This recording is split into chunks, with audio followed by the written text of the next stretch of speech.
Paramashivoham. Om Nithyananda Paramashivoham. Om Nithyananda Paramashivoham. Om Nithyananda Paramashivoham. Om Nithyananda Paramashivoham. Om Nithyananda Paramashivoham. Om Nithyananda Paramashivoham. Om Nithyananda Paramashivoham. Om Nithyananda Paramashivoham. Om Nithyananda Paramashivoham.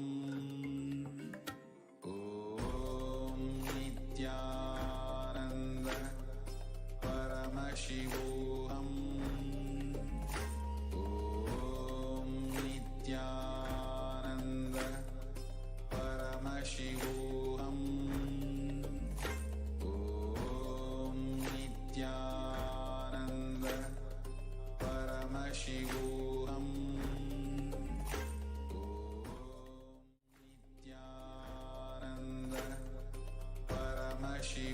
Paramashivoham. Om Nithyananda Paramashivoham. Om Nithyananda Paramashivoham.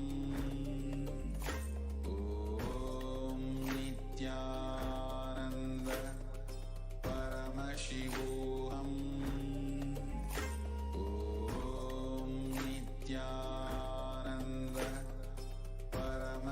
Paramashivoham. Om Nithyananda Paramashivoham. Om Nithyananda Paramashivoham. Om Nithyananda Paramashivoham. Om Nithyananda Paramashivoham. Om Nithyananda Paramashivoham. Om Nithyananda Paramashivoham.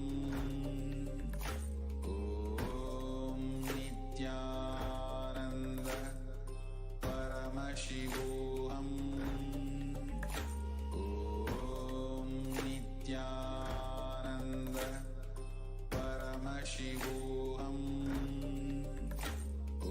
Om Nithyananda Paramashivoham. Om Nithyananda Paramashivoham. Om Nithyananda Paramashivoham. Om Nithyananda Paramashivoham. Om Nithyananda Paramashivoham. Om Nithyananda Paramashivoham. नित्यानन्दं परमसुखदं केवलं ज्ञानमूर्तिं द्वन्द्वातीतं गगनसदृशं तत्त्वमस्यादिलक्ष्यम् एकं नित्यं विमलमचलं सर्वदी साक्षिभूतं भावातीतं त्रिगुणरहितं सद्गुरुं तं Namami.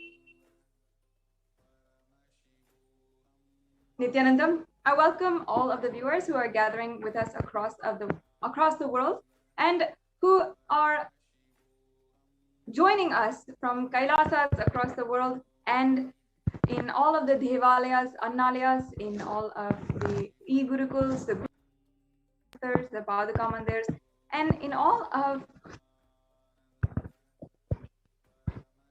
the places across of the world, and also in two-way video conferencing. And each and every one of you who is joining us through Facebook, YouTube, Twitter, and Instagram, and the social media platforms, welcome to this sacred spiritual experience. If you are here, it means existence wants you to be here in this form. You are not an accident. You are an incident. You are a conscious miracle of existence. And existence is trying to express itself through you. Welcome to this sacred spiritual experience and your digital experience with the divine.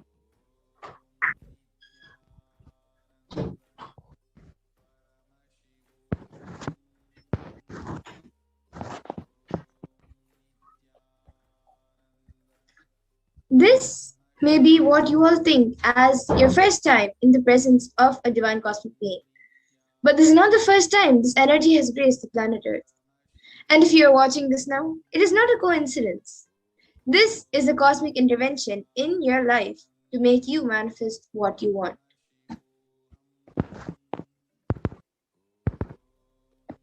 Now, how is this possible? How has it worked before? Experience these answers to the powerful cognitions as referenced from the ancient texts of Hinduism revived by the Supreme Pontiff of Hinduism. Now we will be seeing who is Devi Parashakti, the divine cosmic mother.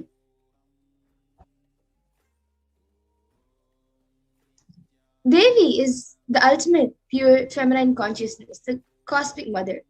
She is the Source Shakti, and it is in her cosmic womb, the Brahmanda Yoni, from which billions and billions of universes come out and go in. It is the source where the Big Bang and black holes go on and on. Parashakti is the main deity of the sacred feminine and the divine consort of Bhagavan Paramashiva, who is the primordial divinity in Hinduism.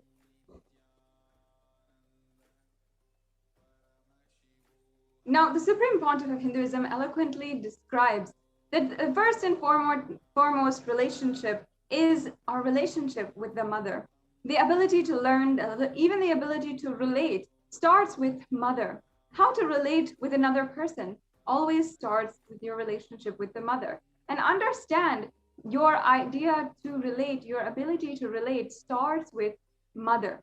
Mother is just an important way to connect what you think as life.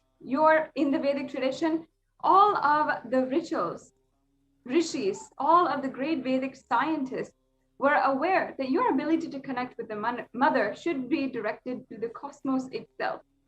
And it should be inspiring. It should awaken your higher consciousness. It should inspire your higher consciousness to experience and express through you. It should awaken your higher consciousness. Connecting with the life as your mother is the most sweetest, most beautiful, most excellent, and easiest form to ever connect. Today, out of his extreme compassion and love, the Supreme Pontiff of Hinduism is manifesting Devi Parashakti herself and gracing us, answering all our questions, attending to our prayers, giving boons, healing us, revealing our past, present, and future, and delivering profound spiritual truths. This, and ultimately giving us the experience of Paramashivoham itself. Now we will be seeing what is the BHAVASAMADHI Darshan. Now, first of all, what is Samadhi? For those of you who don't know, Sama is oneness, and Adi means source. So Samadhi means one with the source. Bhava means attitude or aspect or emotion. And Bhava Samadhi together means being one with the source through a certain aspect. And Darshan means to have a glimpse of. In the Vedic tradition, it is used to describe the moment when we behold a deity, an avatar, a saint, or an enlightened being, as just seeing such a being can cleanse the karmas of lifetimes and create a deep lasting transformation in all of us. Darshan the powerful superconscious vibration that is present around an avatar at all times. And he simply radiates darshan just as the sun continuously radiates light. The auspicious moment when we are able to catch it becomes the moment of darshan for all of us, including you. Raising you to the next level of superconscious breakthrough is like hitting the reset button on your system.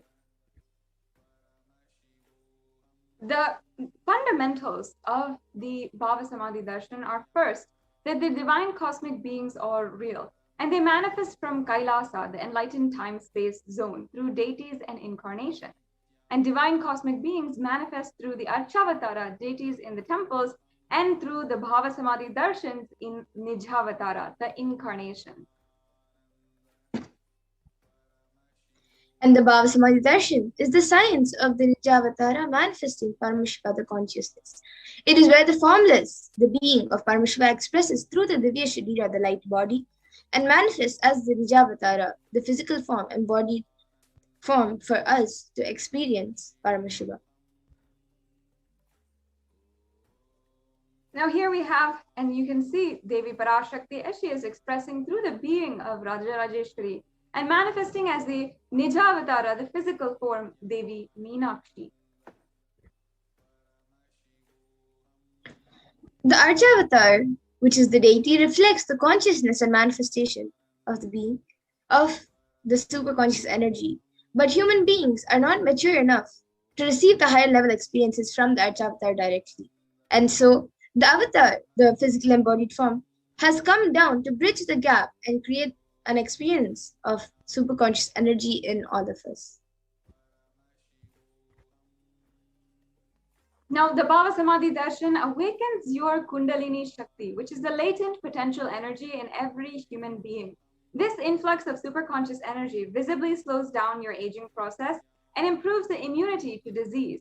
During darshan, the whole brain comes alive and turning into a superconductor of conscious energies that heal, empower, and transform our lives. And during the BHAVASAMADHI darshan, our neurons mirror that of the avatar. Mirroring neurons activate and process all the observed movements or information of the avatar just by seeing. That is, the entire body can silently and without moving perceive what is happening elsewhere through a process of direct observation, which is experiencing the superconscious energy radiated by the avatar.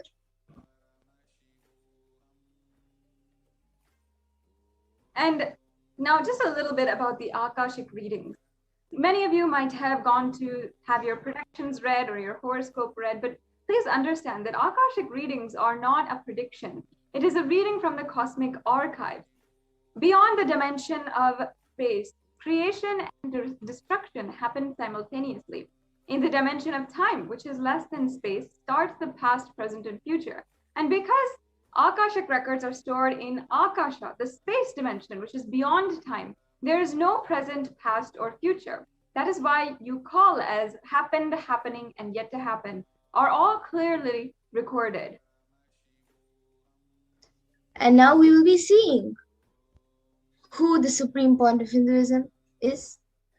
The one who is reviving these sciences and with his extreme compassion, giving us the BHAVASAMADHI darshan. Yes. The Supreme Pontiff of Hinduism, Jagadguru Mahasannidhanam, His Divine Holiness, Bhagavan Nithyananda Paramashivam, is the reviver of Kailasa, a macrocosmic, ancient, enlightened Hindu civilizational nation. And the Supreme Pontiff of Hinduism is the 1008th incarnation of Paramashiva as per Hinduism and recognized by his predecessors who are esteemed enlightened beings and adepts. The Supreme Pontiff of Hinduism has made the science of power manifestation, yoga, and temple-based universities as a lifestyle for the whole of humanity. The Supreme Point of Hinduism is ordained as the 233rd Guru Mahasannidhanam of Kanchi Kailasa Sarvagnapeetham, the Tandai Mandala Adinam, the incumbent emperor of Suryamsha Suranga Samrajyam, the present 293rd Jagadguru Mahasannidhanam of Kailasa Unnata Shyamala Peetha Sarvagnapeetham, the present Mahamandaleshwar of Mahanirvani Akada, the largest apex monastic order. And the Supreme Pontiff of Hinduism is also the 1008th Acharya Mahamandaleshwar, the head for all the spiritual leaders of Atal Akada, ancient apex body of Hinduism. He is the present 23rd Guru Mahasanidhanam of the Dharma Mukti Spargapuram Adinam, and elected as the Supreme Pontiff of Hinduism officially by a congregation of thousands of Hindu leaders or pontiffs in 2015. Supreme Pontiff of Hinduism is also revered as a teacher of Hinduism, the most prolific, most viewed, read and watched. He has authored 300 books and 10,000 articles in 3 languages, which are English, Tamil and Sanskrit, which are translated into 50 languages with over 1,000 titles, over 20 million copies of books and articles sold, read and downloaded, and over 10,000 hours of discourses. The Supreme Pontiff of Hinduism has also enriched 1 billion plus lives digitally, and he is also respected as the commentator of all sacred scriptures such as Upanishads, Bhagavad Gita, Shiva Sutras, Brahma Sutras, Yoga Sutras, Ashtavakra Gitas, Jain Sutras, and many more.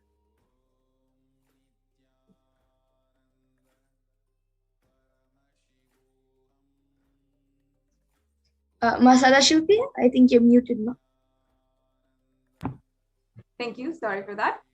The Supreme Pontiff of Hinduism is honored as the leader of Hinduism, the most awarded, internationally recognized Hindu leader who has revived successfully the 108 ancient Hindu sampradayas, including the Rudrakanyas, Rudras, Rishis, Rishikas, Bhairavas, Bhairavis, and Sannyasis. He is the establisher of the largest Hindu university, Kailasa's Nithyananda Hindu University, in the world, with satellite campuses in 150 countries. The Supreme Pontiff of Hinduism is the establisher of 1,000 plus Kailasa enlightenment ecosystems and the founder and reviver of over 100 Sarvagnapitas. The Supreme Pontiff of Hinduism is a collector of the largest Hindu library with over 1 million books, 1 million Pamli scriptures, and over 20 million digital books. This brings us to a conclusion of the introduction to the Supreme Pontiff of Hinduism and today's program. For each and every one of you who is joining us for the first time, welcome to this very special, unique spiritual feast where you will be able to interact personally, close to close with the avatar, with the divine.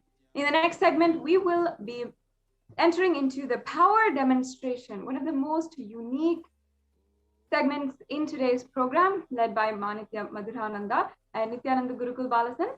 And we will be right back with you after a very short break for this segment.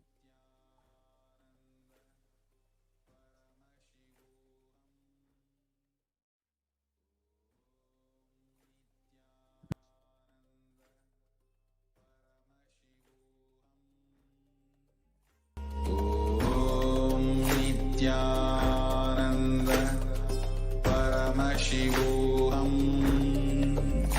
Om Nithyananda Paramashivoham. Om Nithyananda Paramashivoham. Om Nithyananda Paramashivoham. Om Nithyananda Paramashivoham. Om Nithyananda Paramashivoham. Om Nithyananda Paramashivoham. Om Nithyananda Paramashivoham. Om Nithyananda Paramashivoham. Om Nithyananda Paramashivoham. Om Nithyananda Paramashivoham. Nithyanandam everyone, welcome back.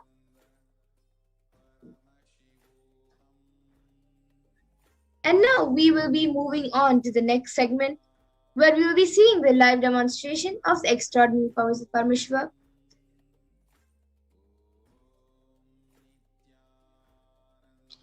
Today, the Balasans, the Nityananda yogis and the initiate disciples of the Supreme Point of Hinduism will be demonstrating the powers of third eye and sharing with all of us the experiences and results of the extraordinary manifestation of the divine powers awakening in us through the Diksha.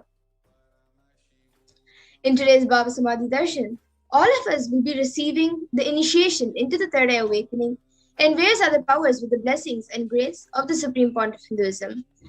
We will be manifesting the following powers of third eye, which is seeing with the eyes blindfolded, and third eye, for all of you who don't know where it is located and you might have a question about it, then the answer for all of you is that the third eye is a cosmic browsing center located between the brows, which upon initiation one can effortlessly express the powers of Paramashiva and see through the third eye just as you would with your two eyes. Now we will see what are Shaktis. In the Vedagamas, the source scriptures of Hinduism, Paramashiva reveals in elaborate detail that every human being is hardwired to be able to manifest 463 plus extraordinary Shaktis, the divine powers. Manifesting powers are described as a science, method, and system for human beings to explore the various possibilities and powers and have access to various states of consciousness. Shaktis manifest from the fundamental cognition that you are the divine and you need to manifest the divine, not that you are a man and you need to reach the divine. Now, for all of you who have the question about what is the difference between Shaktis and Siddhis, as you may have heard the term Siddhis before, the difference is that Shaktis express from the space of enlightenment as a side effect of feeling connection with the divine and high integrity with the Guru, and are a source of enlightenment, whereas Siddhis manifest from tapas or penance for enlightenment and are on the path of enlightenment. Shaktis of Paramashiva manifest through ordinary human beings in an extraordinary way after initiation from the avatar and are permanent, whereas Siddhis are not permanent and may divert you from your enlightenment. And the source of all these Shaktis, Paramashiva, who is the primordial divinity in Hinduism, the ultimate reality and cause, which is self-effulgent, Swayam Prakasha, all-pervading, unchanging beyond time, space, form, and causality, as the fundamental base of Avyakta, the unmanifest, and Vyakta, the manifest existence. He performs the Panchakritya, or the 5 cosmic acts of Shrishti, creation, Sthiti, sovereign rulership and maintenance, Samhara, rejuvenation, Throbhava, pulling out a delusion, and Anugraha, liberating grace for all living entities.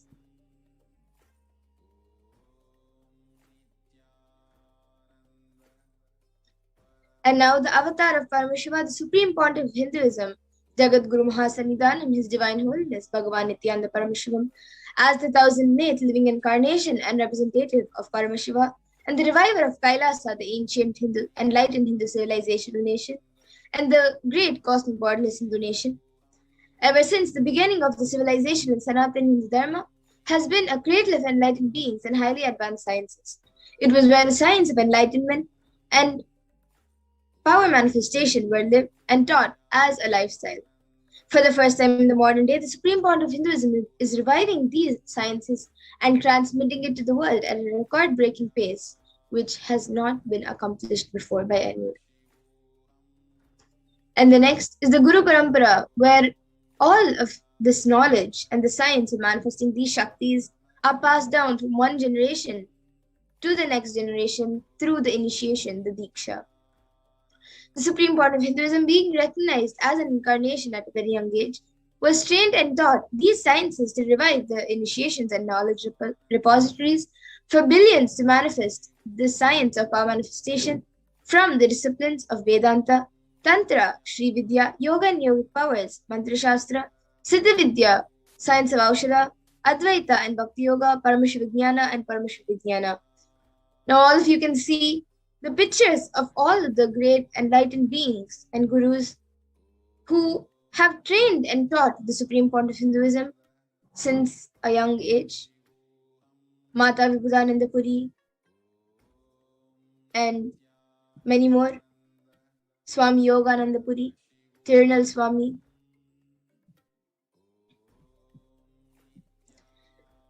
And now for everyone who might have the question about how we can awaken these Shaktis in us.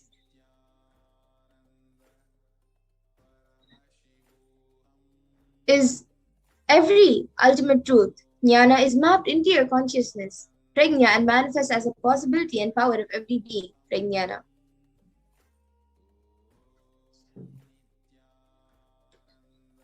The science of power manifestation is authenticated through four aspects of evidences or pramanas. The first is the Shastra Pramana, which is the eternal, unchangeable truths revealed in the source scriptures.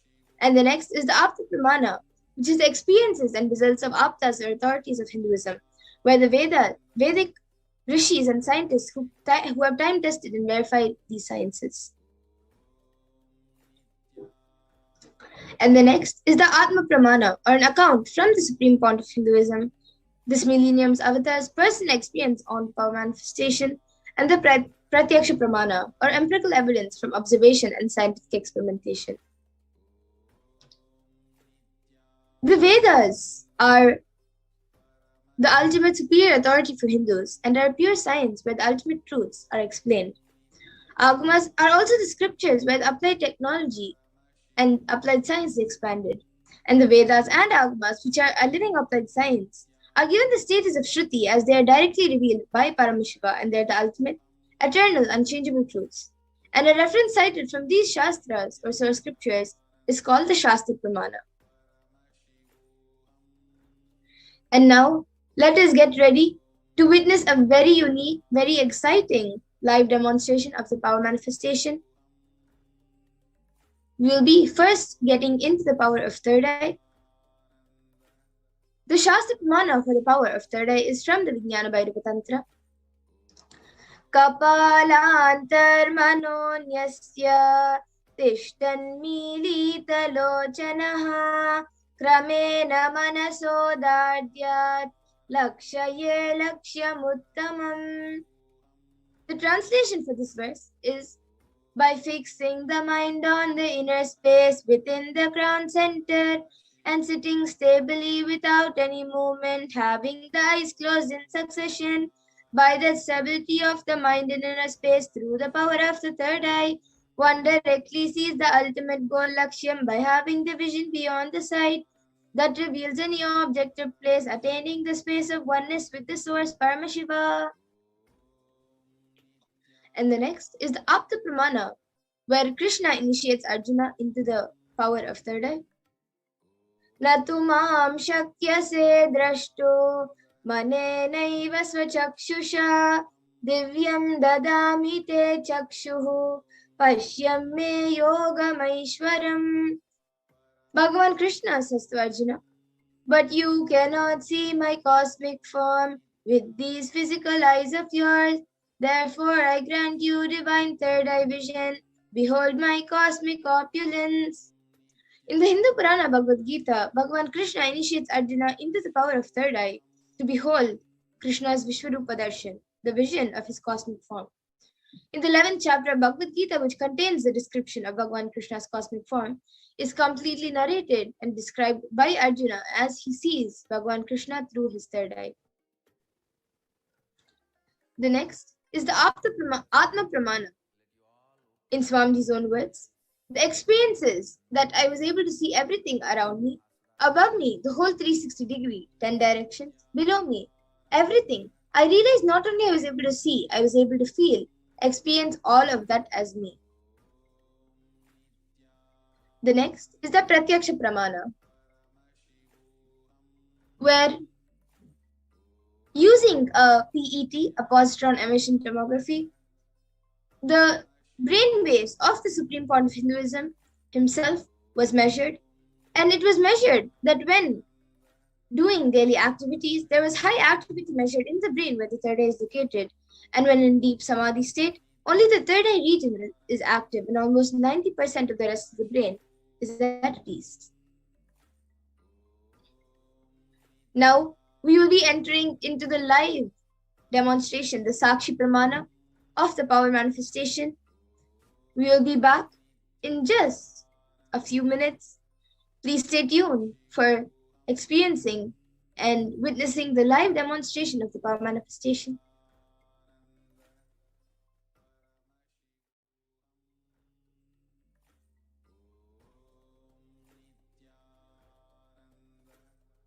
Paramashivoham. Om Nithyananda Paramashivoham. Om Nithyananda Paramashivoham. Om Nithyananda Paramashivoham.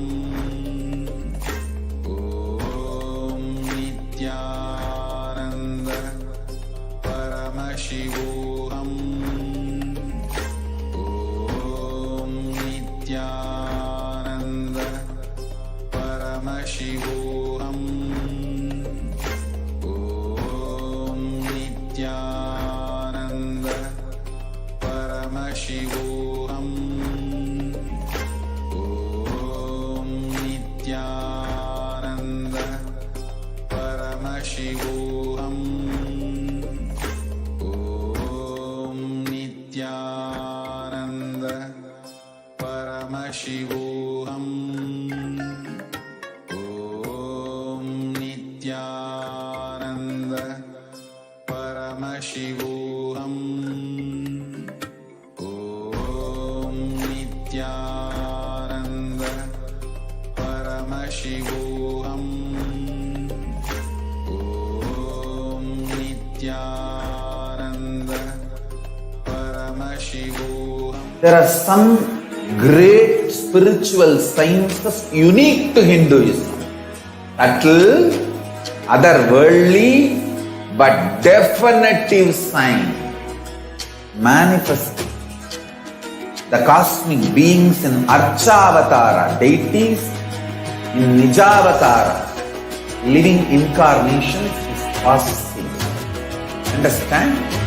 Priya Pada of Vedas and Agamas elaborately explain the whole science of making the cosmic beings manifest in Archavatara, deities and Nijavatara, living incarnations, both. During the BHAVASAMADHI darshan, literally those cosmic beings manifest through this body. Just like how they manifest in Archavatara, deity, they manifest in Nijavatara, Pratyakshavatara, and give you all the boons you ask, bless you. You see, each God is an independent intelligence to lead you to enlightenment. Each God is a bridge for you to achieve the Shivatva, the ultimate Shiva consciousness. Yes, so now I welcome you all back, and we will be getting into the live demonstration of the power of third eye.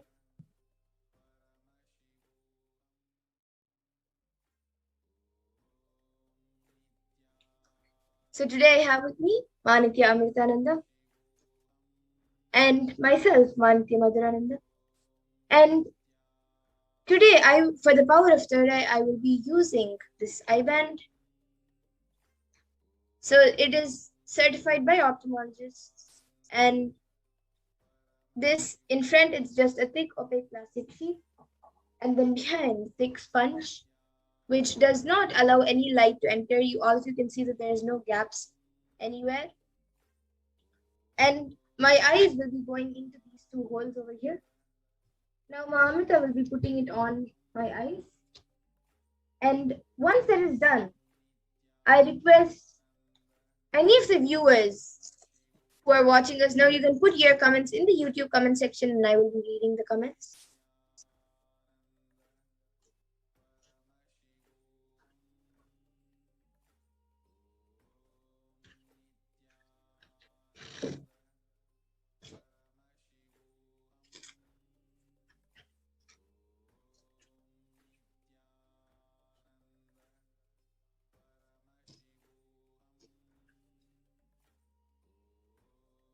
You can move it a little to the left. Yes. Okay, so now I have the IBAN put on me. I will be turning to my right, my left, up and down. So all of you can see that there is no gaps anywhere around my eyes in a way that I can see with my physical eyes. Now Ma Amrita will be projecting the YouTube comments in front of me.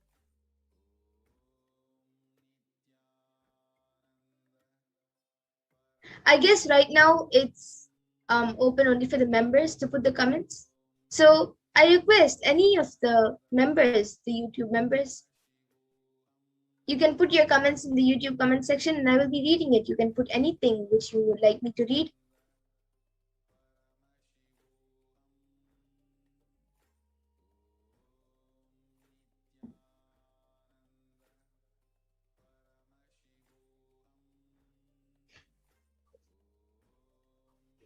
And till we get some comments, I have this guaranteed solution book with me.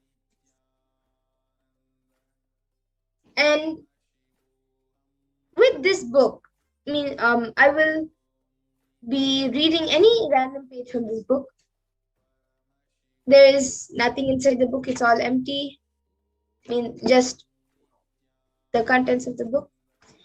Ma Amrita will be now opening a random page and giving it to me, and I will be telling you all the page number and the contents of the page, what is written on the page. So yes, all of you could see that she has opened a page randomly.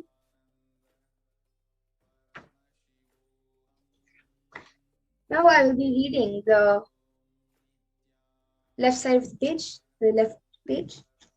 So it is page number 184, and it says, when you are reborn in this fashion, you will be free from the grips of all worries, illnesses, and other emotions. Even if any of these happen to you, you will be able to handle them with ease that you never knew before. You will be able to become an observer of everything that is happening to you and around you.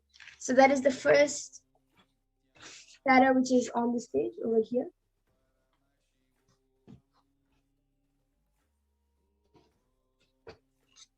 I hope all of you can see.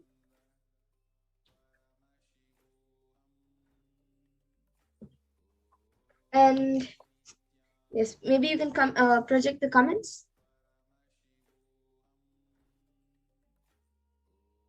Okay, looks like we still are waiting for some more comments. In that time, I will be reading another page. So Mamita, you can open a random page.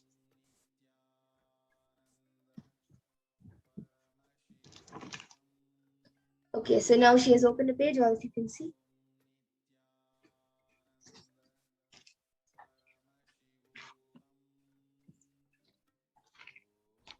Yes, so this is page number 519 on this side. And there's a story on the page. So I'll just be reading a story. There's one paragraph and then a story. I'll be reading the story. So it says, a small story. One man was on a cross-country rail. He spent all his time in the observation car watching the passing scenery outside. An elderly lady was seated next to him, and he told her that the best part of the journey was the breathtaking scenery outside. The lady shook her head, sat for a while looking out of the window, and left. A little later, the lady came back, sat for a short while looking out of the window, and then got up and went. After some time, she came again, and this time she sat behind him. After a few minutes went by, she tapped him on the back and asked, "Excuse me, but do you see something that I don't?" And then it says laughter with an exclamation mark in brackets. So if you can see the story here.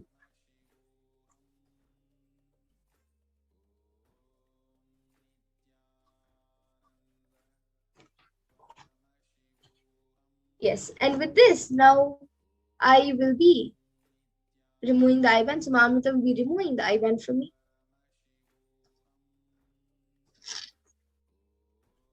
All of you can see that the entire time I did not touch the IBAN, as To make it more foolproof, the yogi or the Balasan manifesting power does not touch the eye band. So all you can see that it's just as it is when we showed you before the demonstration. And now with this, we will be moving on to the next power of body scanning. We will be back in just a few minutes.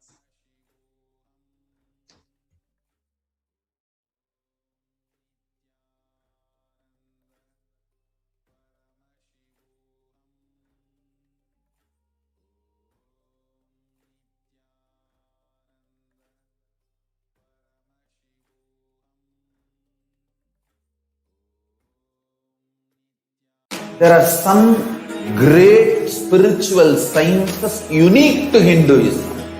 Subtle, otherworldly, but definitive sign. Manifesting the cosmic beings in Archavatara, deities in Nijavatara, living incarnations is possible. Understand? Kriya Pada of Vedas and Agamas elaborately explain the whole science of making the cosmic beings manifest in Archavatara, deities and Nijavatara, living incarnations, both. During the BHAVASAMADHI Darshan, literally those cosmic beings manifest through this body. Just like how they manifest in Archavatara, deity, they manifest in Nijavatara, Pratyakshavatara, and give you all the boons you ask, bless you. You see, each God is an independent intelligence to lead you to enlightenment. Each God is a bridge for you to achieve the Shivatva, the ultimate Shiva consciousness. Krishna is the bridge for you to achieve the Krishna consciousness. But the Shiva consciousness, Krishna consciousness, all consciousness is one and the same. Ultimate consciousness only. So that energy itself completely expresses. Just like Radhika, when I see my own sweetness in the mirror, I become eager to taste it. I find that the only way to relish this sweetness is through the constitution of Sri Radhika. BHAVASAMADHI Darshan is a window to the infinite expanse of consciousness, allowing us to glimpse the formless in a way that we can understand. It cleanses the karmas of lifetimes. It awakens our biomemory to the space of Paramashiva, the ultimate consciousness, and creates a deep and lasting transformation in us.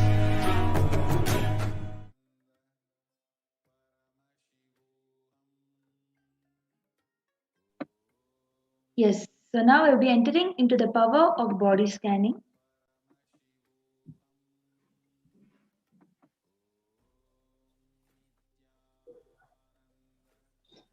And in this power of body scanning, it awakens the ability to scan any illnesses, diseases, medically diagnosed issues, and provide solutions through the third eye.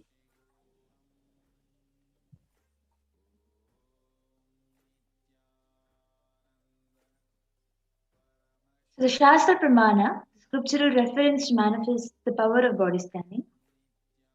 Swadehe jagato vapi sukshma sukshmatarani cha tattvani yani nilayam dhyatvante vyachyate para. Bhagavan Paramashiva says, cognize deeply that from the subtle to the subtlest constitutive principles of your whole body, Swadeha, or of the whole universe, simultaneously consist of the essential reality. They are being absorbed in their source cause, Paramashiva. By the experience of such restful awareness, one becomes complete from all thoughts, and the ultimate universal divine power, Paradevi, Parashakti, Adishakti, is revealed, and the supreme power manifestation happens. And the Apta-pramana for the power of body scanning is from the life of a Siddha. Therayar was a Siddha and one of the prominent disciples of Agatya. One day, a man suffering from severe headache comes to Agatya for healing. Agatya uses the power of body scanning and identifies the root cause of the headache. He reveals that there is a small terai, a type of frog, sitting in the person's brain. Agastya immediately instructs Teraya, his disciple, to perform an open head surgery and remove the frog. After the surgery is completed successfully, the person is healed and cured of the headache. Thus, he gains the name Terayar. So here's Atma Pramana, an account from the Supreme Pontiff of Hinduism, Jagadguru Mahasannidhanam, His Divine Holiness Bhagavan Sri Nithyananda Paramashivam's life that time tested and authenticated the science. So on the 22nd December 2019, the Supreme Pontiff of Hinduism, His Divine Holiness Bhagavan Nithyananda Paramashivam, revealed how he uses the power of body scanning. In paraphrasing his own words, only when I had the multiple compound hand fracture, I was forced to go for surgery and therefore for medical checkups related to that. At that time, they detected heavy metal quantity in my different organs. It was revealed that I had been poisoned without our knowledge. I immediately used diagnostic methods instead of medical facilities to study the body condition due to the poisoning. Through body scanning, I found out what the problems, imbalances had happened and where the problem had manifested.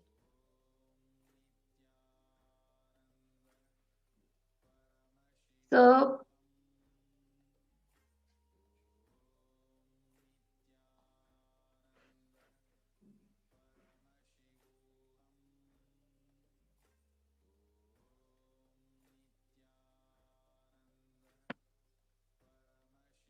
now we will be witnessing the Sakshi Pramana, where we will be demonstrating the power of body scanning after a small break.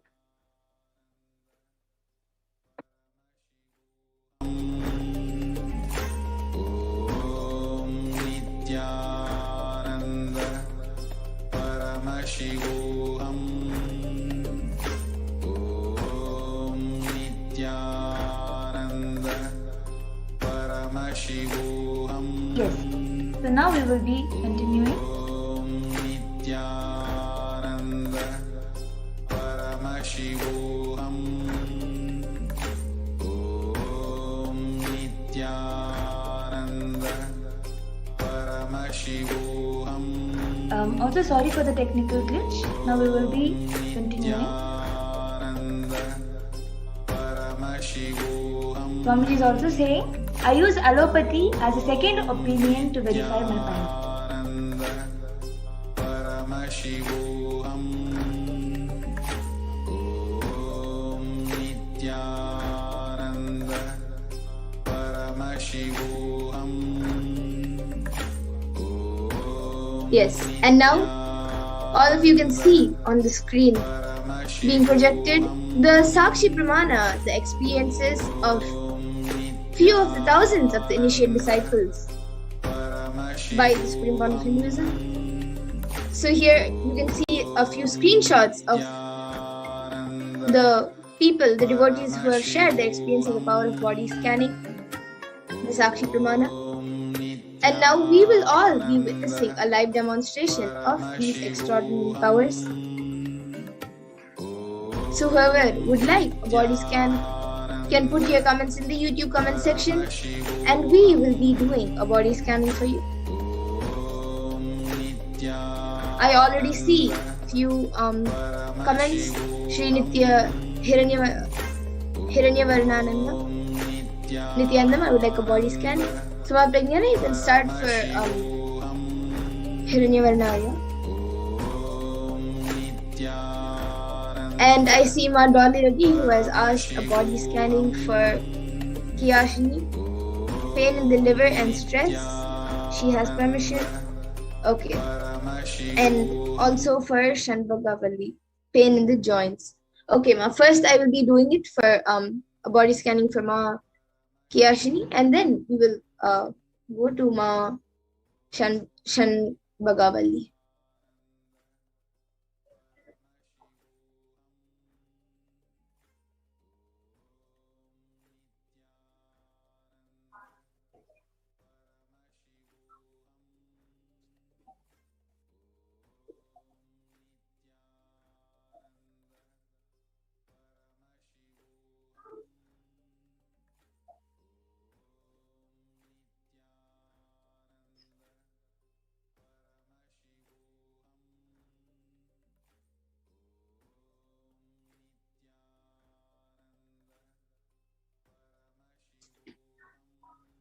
Yes, Ma Pragna, you can go ahead. Yes. So I was able to see that you're facing frequent throat pain and cold. So I was able to see that it is because of your own doubt on your body. It is not having anything to do with your body's health, or it is not anything to do with your body's problem, but your cognition problem, which is causing it in a physical way. So I was able to see that you should go and do the Nitya Kriya. The Kriyas that Swamiji has posted, it is available in the websites. So you will be able to go and find it there. So you should do the Kriya and help your body to align back in a physical manner and in a cognition level. Yes. So, Shrinti Hiranya Varanandaya, you can get back in the comment section if you are able to relate to what Ma Prajnana revealed. And Ma Dolly Reddy, I was able to see that for Kiyashini, I was able to see that the pain, as you have asked for something specific, I was able to see that the pain in the liver is caused because of there's lots of acidity kind of thing, like in the food which he's eating is not a balanced diet, and that is also causing acidity in the stomach and liver and everywhere around the body. And it's because of that there are lots of imbalances in the body, and that is causing the pain in the liver. And I was able to see for the stress, it is actually unnecessary stress for whatever problems and things which he's doing. The stress which she's taking on herself is actually unnecessary. If she just sits for some time and plans out things little properly, or even if the planning is not done, if she consciously decides to not get stressed and focus on the work without getting stressed, that will help her to come over the stress. Because I was able to see that it's just unnecessary stress. It's not actually putting any, like, the stress is not putting any negative impact on the body. But of course, she should come out of the stress, and actually it is unnecessary. And I was also able to see that in her legs, like just from the knees to the feet, in that area there is like few patches of like there are just few small patches, like it looks like blood clots, I guess. Yeah, it's like small blood clots, which maybe like 3 or 4 in the right leg I was able to see. For that, I was able to see if she keeps her legs in a little higher, in a higher level when she sleeps for like 1 week, that will be healed. And for the for her livers and for the acidity in her body, if she just starts a balanced diet, it will become fine. So like more fruit juices, more vegetables, and maybe you can have like 1 meal of rice, 1 meal of chapatis, and 1 meal of fruits. She should take more fruits and vegetables in her diet. And yes, so this is what I was able to see for Kiyashini Ma already. So if she's there, or she can get back in the comment section, or you can also put back in the comment section about if you were able to relate to what was revealed. And Ma Pragnana, you can start scanning for Ma Shanbhagavalli, as there's pain in the joints, so you can start scanning for her.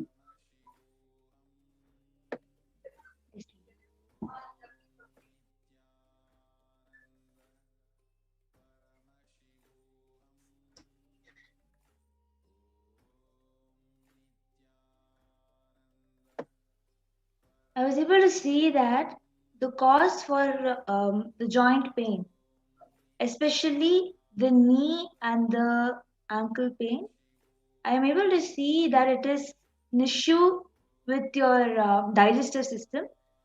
I was able to see that you need to consume more haritaki and do a little bit of yoga. The best solution is Nithyananda Yoga. So I was able to see this will help you with your joint pain.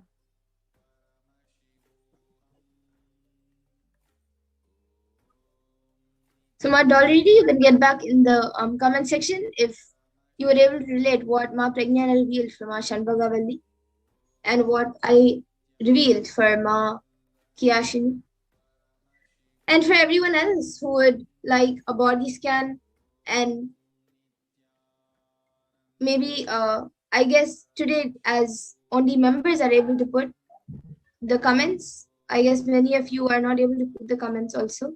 And for everyone else, even the members who would like a body scanning, every day at 2 a.m. IST and 4 p.m. IST, we will be having the Power Manifestation segment with the preparations for the Parashakti Akash readings. So all of you are welcome again to come and put your comments for a body scanning and for various other powers. And we will be more than happy to do a body scanning for you. And with this, I thank all of you for joining us for this Power Manifestation segment. Please stay tuned for the further segments. Thank you, Nithyananda. Thank you, Nithyananda.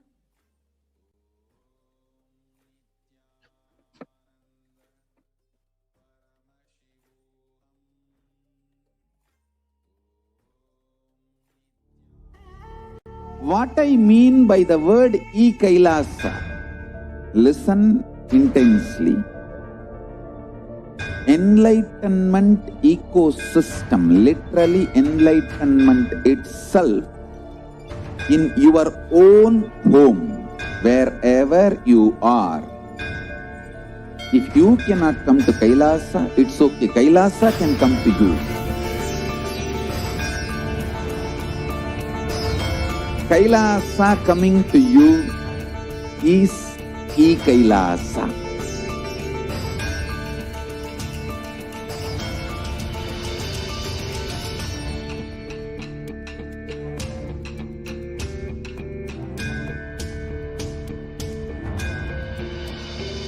I will revive Hinduism. I am a Hindu revivalist, not by any revolution, but by evolution.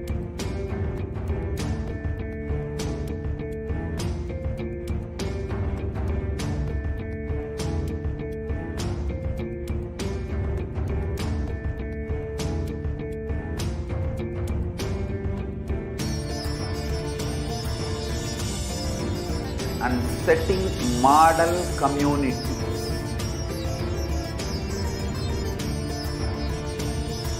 Kailasa, enlightenment ecosystems, Sarvanya Pitas all over the world.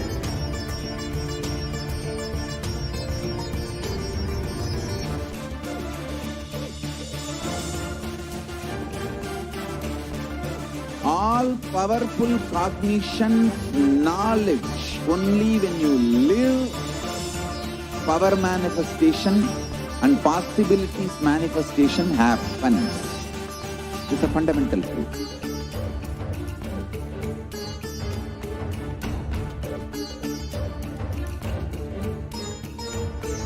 Hinduism cannot live exclusively as one sampradaya. No. All sampradayas of Hinduism is an ecosystem.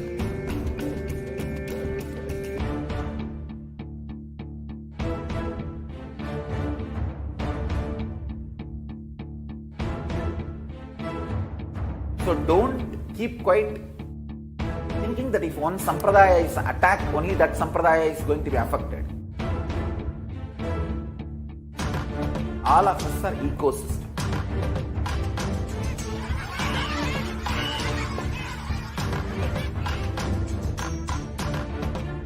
I invite all of you get involved and enjoy Hinduism by the principle of Dharmo Rakshati Rakshitaha.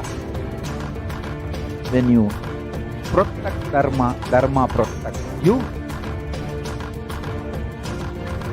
We will make the whole planet flourish spiritually. The spiritual prosperity will happen to the whole planet.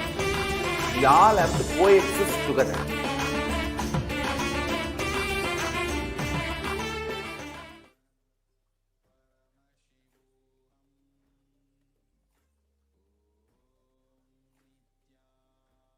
Nithyanandam, welcome back to all of the viewers who are joining us for today's program.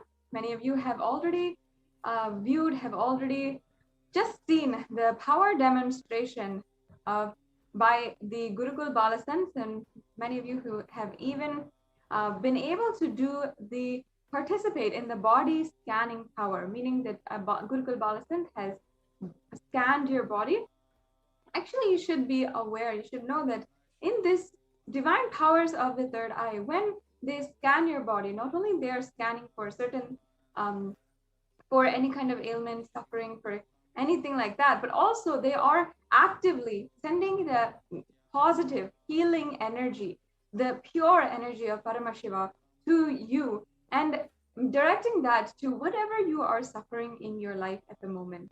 So it might be anything, but you can be sure that it will heal, and the healing process has started, especially once they have interacted with you, they scanned your body. And because once it falls, once your energy and the being falls under the third eye, it is immensely powerful, and you manifest the state and manifest the exact connection, the Shakti Nipada and entanglement that with the Gurukul Balasans, and experience oneness with Paramashiva. So now we will begin the next segment in today's program, the introduction to Devi Parashakti, as well as the introduction to the Akashic readings. Devi Parashakti is the cosmic divine mother, and she is the source of all of each and every one of us, and source of all of the billions and billions of universes, multiverses that exist today. She is the source Shakti, the source energy, and the source power of the whole existence. And not only that, she is manifesting today for each and every one of us to answer our prayers, to answer our deep seeking, our yearning for attaining oneness with Parashakti and Paramashiva. And she's answering each and every one of our questions, whatever it may be. So today we will enter into the segment on how Devi Parashakti manifests. What are the divine qualities which she embodies, and how to receive Devi Parashakti traditionally, and also then how we can understand the Akashic reading, how to make that breakthrough happen in your life. Yes, so to begin, let us begin with the Dhyana Shloka of Devi Parashakti.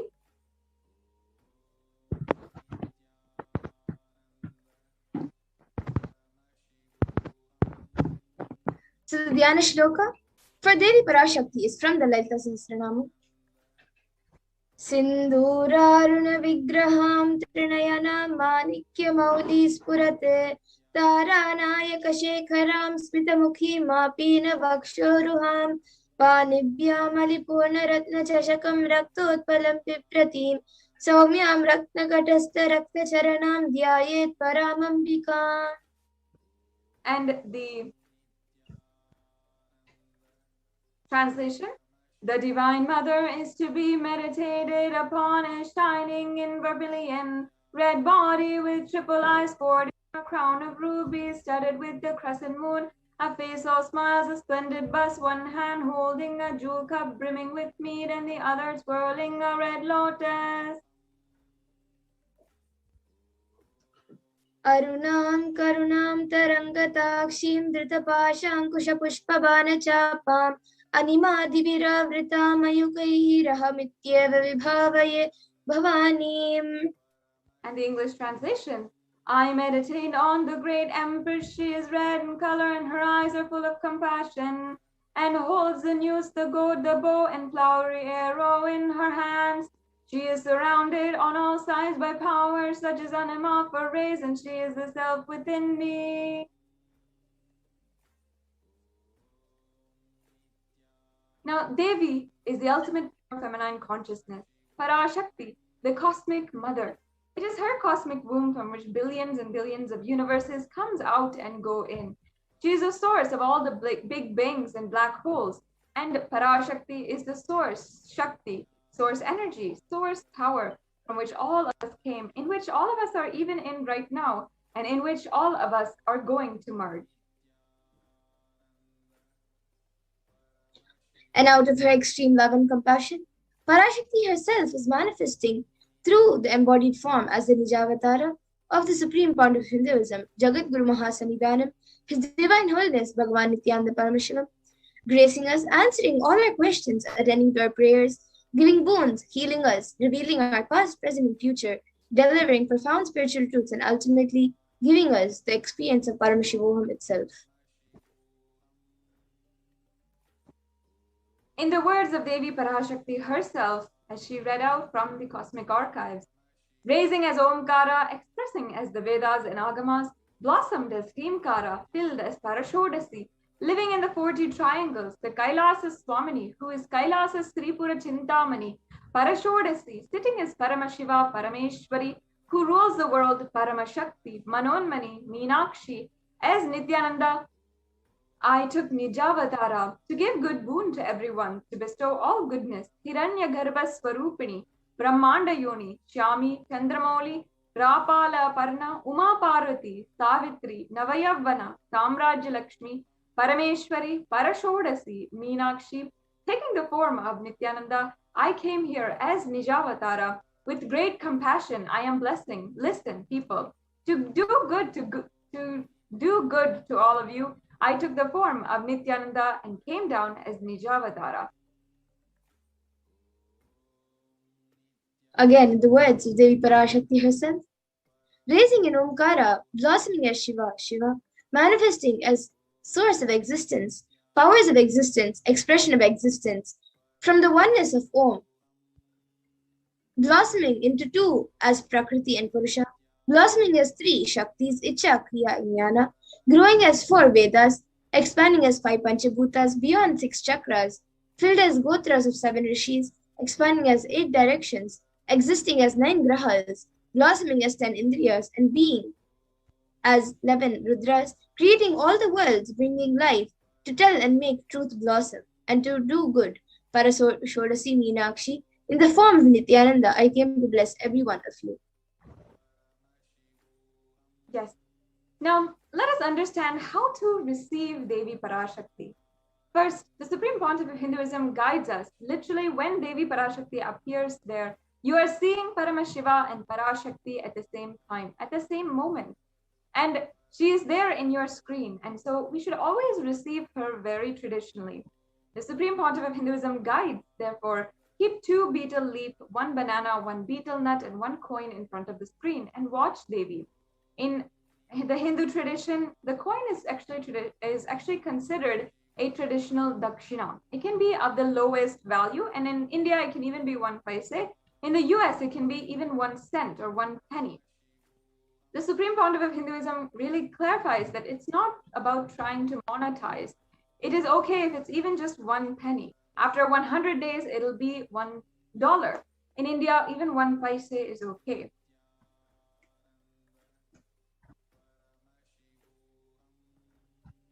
And that offering which you make to Devi, after the darshan is over, you can do namaskar and eat the banana, the betel leaf, and the betel nut.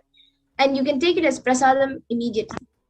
And the coins which you collect, you can send it to the LA temple. And you all might be thinking, what is the importance of the betel leaf and betel nut, and what difference does it make? So this betel leaf and betel nut may look too small, but in a few days, you will see how much it adds to your sentiment. and that really she is there. You will not take the Devi Darshan for granted. Rituals will break your monotonous, unconscious mentality and lifestyle and remind you and raise you to the powerful cognition. It will break your unconscious behavior. Yes, so now in the next slide, we have a couple of examples about what are all of these offerings, what the betel leaf looks like. If you have never seen them before, you can get it at a Indian store near you, or you can try to Google it and order it. And the betel nut as well as banana. And also you can offer any coin as you prefer, as you wish. And here in the center, there is a sample plate of the tambulam, which is just a sample which you can arrange and offer to Devi Parashakti upon the darshan. Later on today, we'll have a little bit of time to get prepared for the darshan of Devi Parashakti. And you can prepare it just like this. So now let us enter into the next segment, where we are understanding the Akashic readings and how they work, how they create breakthrough in your life.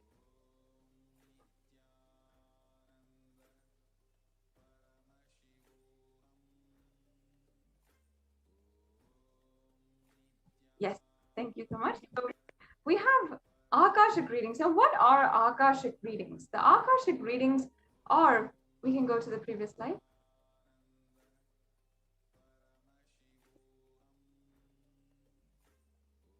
Yes, Akashic readings are created in space. Whatever is happening, whatever has happened in time is there as a file, and nothing can be destroyed. Please understand, none of your actions, thoughts, plans, emotions, words, nothing, absolutely nothing can be destroyed. The Akashic records are the cosmic archives of everything that has happened, happening, and will happen.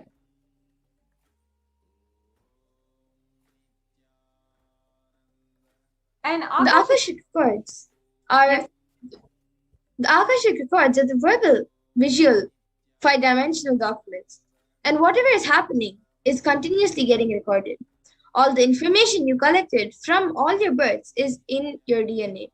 You can access some of them just to understand and not to waste the time doing the same things again and again.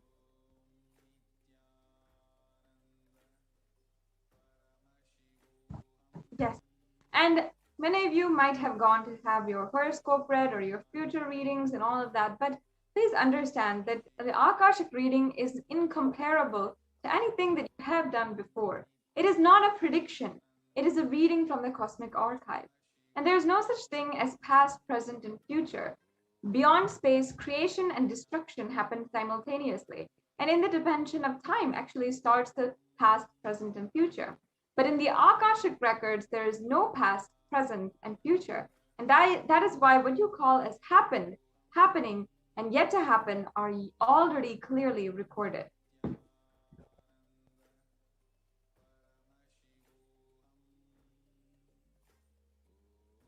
And in Swaminji's own words, what he says about the Akashic reading, nobody has a right to comment on these readings. Nobody has a right to manipulate these readings. Nobody has a right to interpret, comment these readings. They're complete unto themselves. For anybody to live in tune with the cosmos, the Jivan Mukti, living enlightenment, does not need any special practice other than listening to these great readings again and again. When you listen to these great readings, naturally your negative logic is penetrated and broken. And these great truths settle in your inner space and they make you live enlightenment. As the avatar of Paramashiva, the supreme concept of Hinduism has graced humanity with the blessings and darshan in the form of Devi Parashakti, revealing answers to our question, the yearning of seekers as solutions, breakthroughs, and liberating humanity from pain and suffering. Any answer that is given by Devi Parashakti is not just an answer, but a karmic breakthrough for the receiver.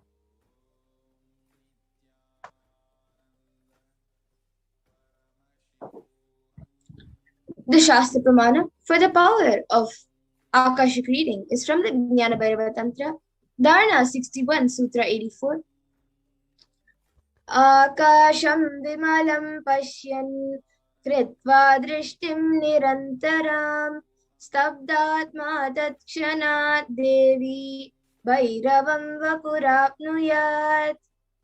And the English translation, Bhagavan Paramashiva says, looking at the spotless infinite etheric space, Akasha, beyond the sky and clouds, one should fix one gaze from the third eye without blinking continuously and make the body and inner space steady and motionless. In that very moment, O Devi, one attains the nature and powers of the infinite space, Bhairava.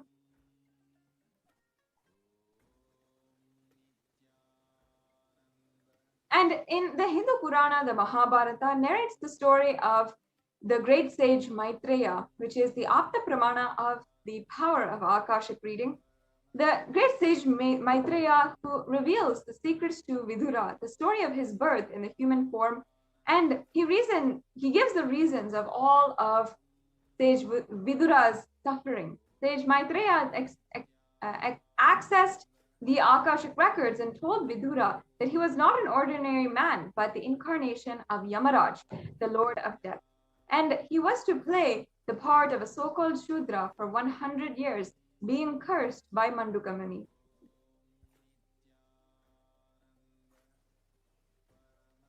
And for all of you who may be thinking, what are the benefits of the Akashic reading?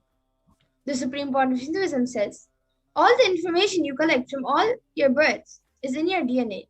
You can access some of them just to understand and not to waste the time doing the same actions again and again. Accessing the DNA code, reading the Akashic codes, will be useful for you to be liberated from your default future, bringing an end to binding cognitions, known and unknown sufferings, leading you to experience enlightenment, Paramashivoham.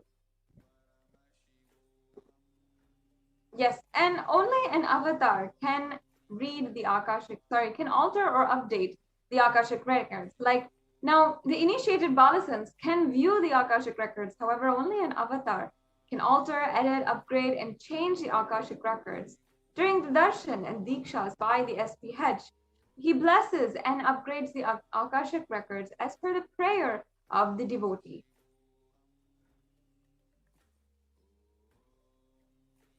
And for everyone who has the question about what you can ask in the Akashic reading, you can ask the most accurate and unbiased answer to any questions about your life, destiny, purpose, or any everyday part of your life.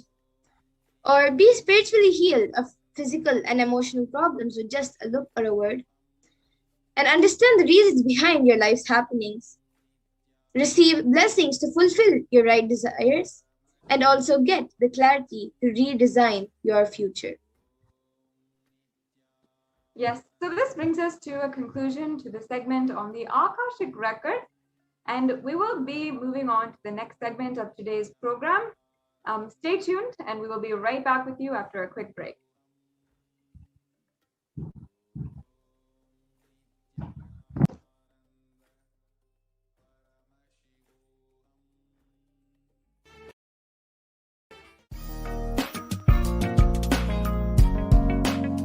We get you health.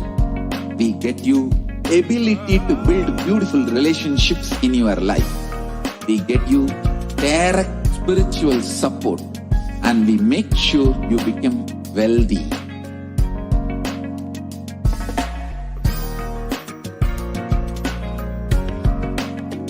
We won't stop giving you just good life. We will literally not stop till you live enlightened life. Manifesting the state of Paramashiva, space of Paramashiva, powers of Paramashiva, being of Paramashiva.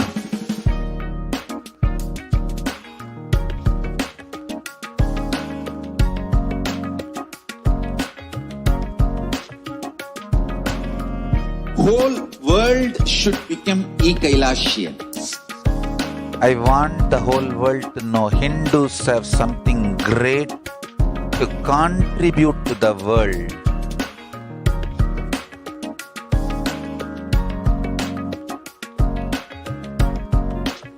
We have something great to contribute to the world.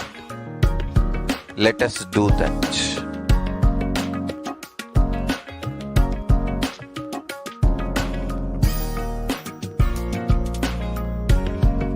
Kailasa is proper customized spiritual service helping you to identify your root patterns of suffering. We have perfected the science of helping every individual from every cultural, religious, nationality background.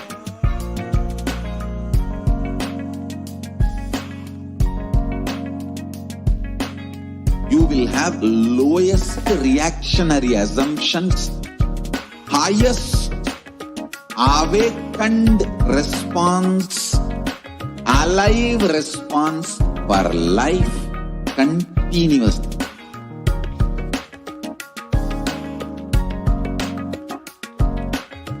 Kailasa is enlightenment ecosystem, literally enlightenment itself in your own home, wherever you are.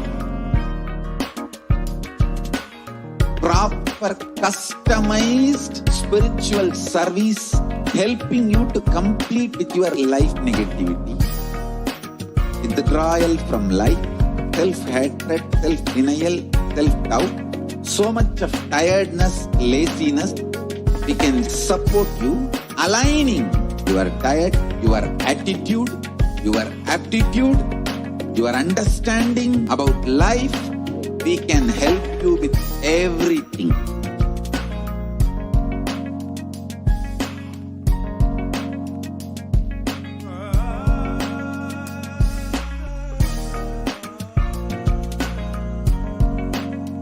If you are interested in enlightenment, we will immediately bring this to you. If you are not interested, we will explain the whole science, inspire you and make you interested in enlightenment time. We need to cater this enlightenment science to the whole world wherever they are, because enlightenment is the birthright of all human beings. Kailasa is responsible to provide that to all human beings.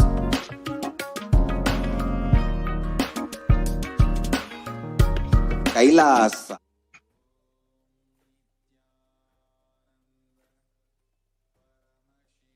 Nithyanandam, welcome back to all of the viewers. Now, if you are joining us from around the world, and you have just seen the last segment on what is the Akashic records, how to make a breakthrough happen in your life, then now in the next segment, we'll just want to take a few minutes to explain to each and every one of you how you can ask your question. So I request the volunteer if we can project the slides on how to ask the questions.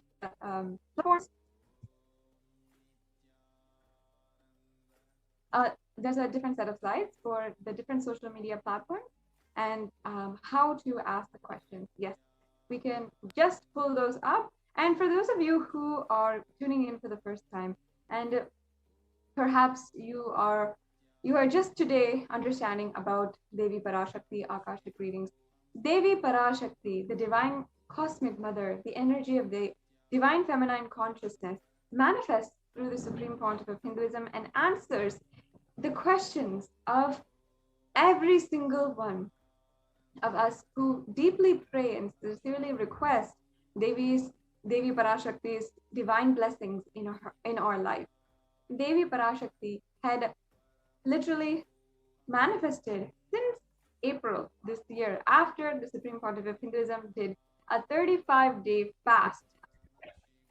And after that, the Supreme Pontiff of Hinduism began manifesting Devi Parashakti, and all over social media, people began pouring their requests, their prayers to Devi Parashakti.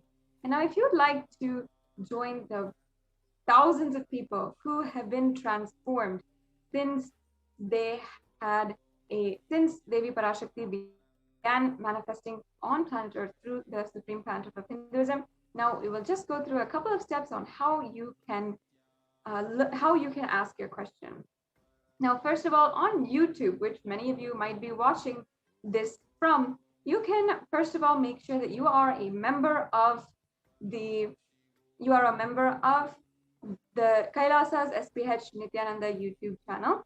And this membership is a very easy process that you can just go through in a few minutes.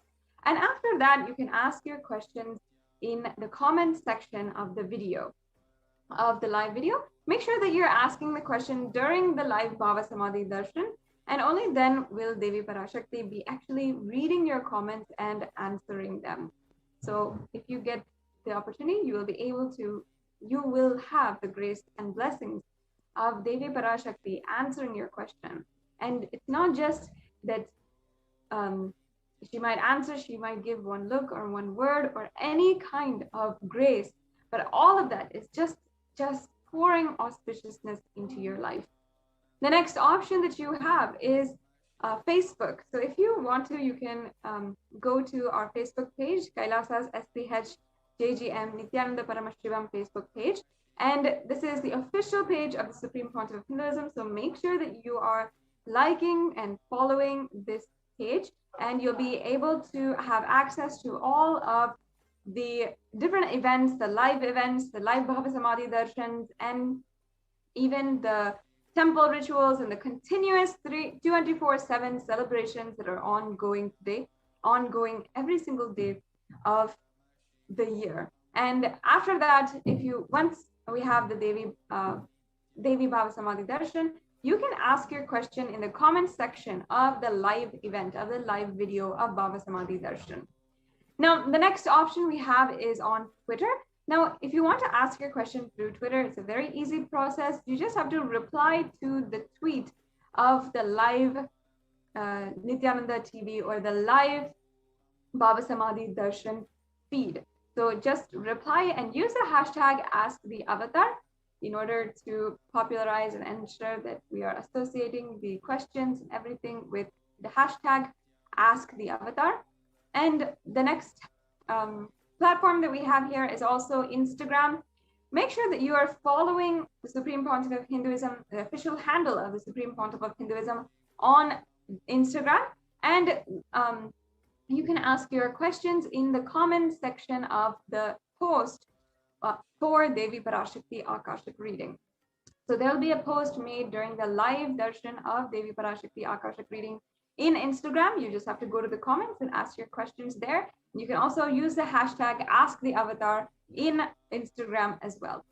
Now, if you are not very privy to social media, maybe you don't even have social media accounts, that's okay. You can go to kailasa.org and you can view the WhatsApp direct message through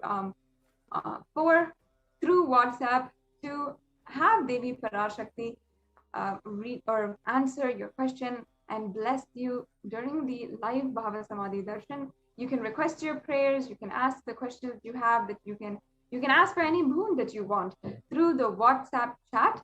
And it is another way that Devi might see your question and be able to answer you during the BHAVASAMADHI darshan. Now, perhaps you don't have WhatsApp as well. In the website also, there is an option for the live chat, and you can chat just through the website and ask the questions that you might have and request the prayers to Devi Parashakti. Now we'll be moving on to the next segment in today's program, understanding Devi Parashakti's revelations on immunity. Now, Devi Parashakti has been continuously manifesting every single day, and not only answering our questions and answering our individual prayers, but as well guiding the whole humanity in a time where we are literally navigating in the dark about our future, about our life circumstances, about situations that we are facing, and literally trying to grasp our way as if we are a blind person trying to go about our daily life. So now let us enter into the next segment in today's program about understanding about how Devi Parashakti has revealed on the human immunity during the coronavirus pandemic. In this segment, we will be breaking down some of Devi Parashakti's Akashic readings, and part by part showing to each and every one of you how this, what Devi Parashakti had forewarned, has manifested into reality and is the ultimate truth, and how we should follow Devi Parashakti's ultimate guidance now that we know for sure that her words are the truth. So yes, let us start with the presentation that we have on the Akashic reading given and revealed to the world by Devi Parashakti.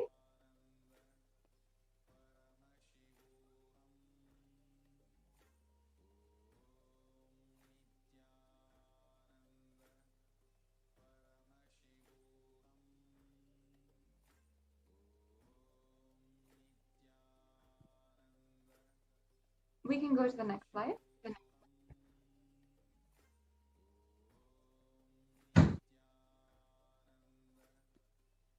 Yes. Moving on to the next slide. Yes. So I request the NTV volunteer if you can project this slide on the immunity.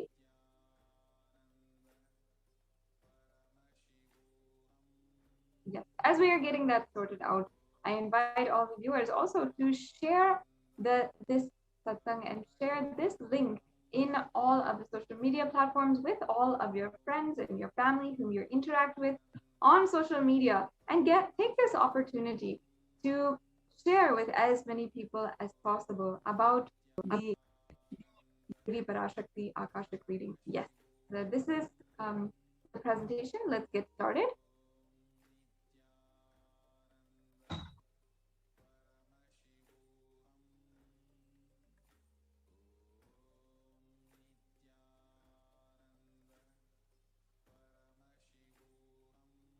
Yes, so we can go to the beginning of this presentation.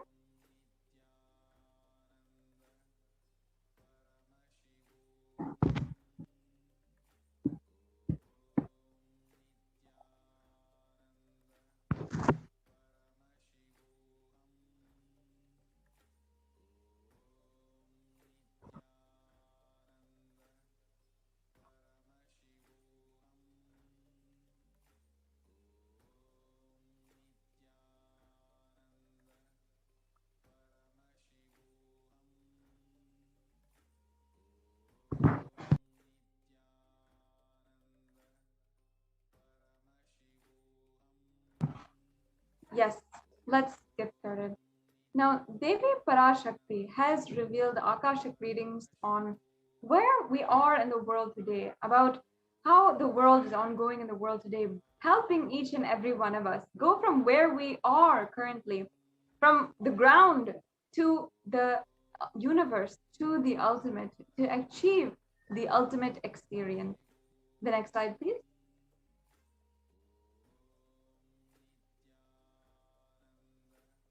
Yes, we can go on to the next slide.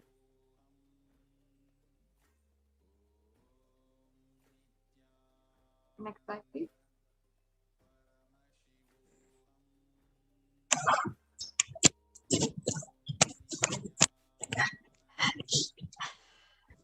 The next slide, yes. So out of her extreme compassion, we can go to this slide.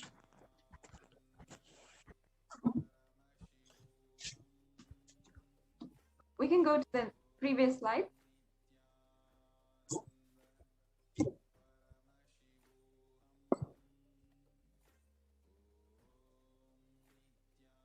The previous slide, please. We'll go back.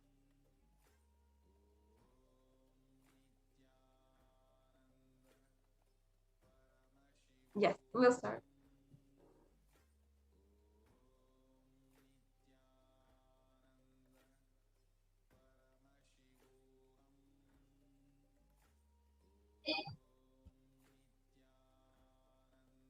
Yes. So today, let us see about what Devi Parashakti has revealed about the ongoing coronavirus pandemic and the immunity of human beings after being infected by coronavirus. Just to see a few of the statistics, we have over 100 million, 100,000 million, 164,000 and 398 confirmed cases and 4 million deaths all over the world. And we have about 170 million recoveries.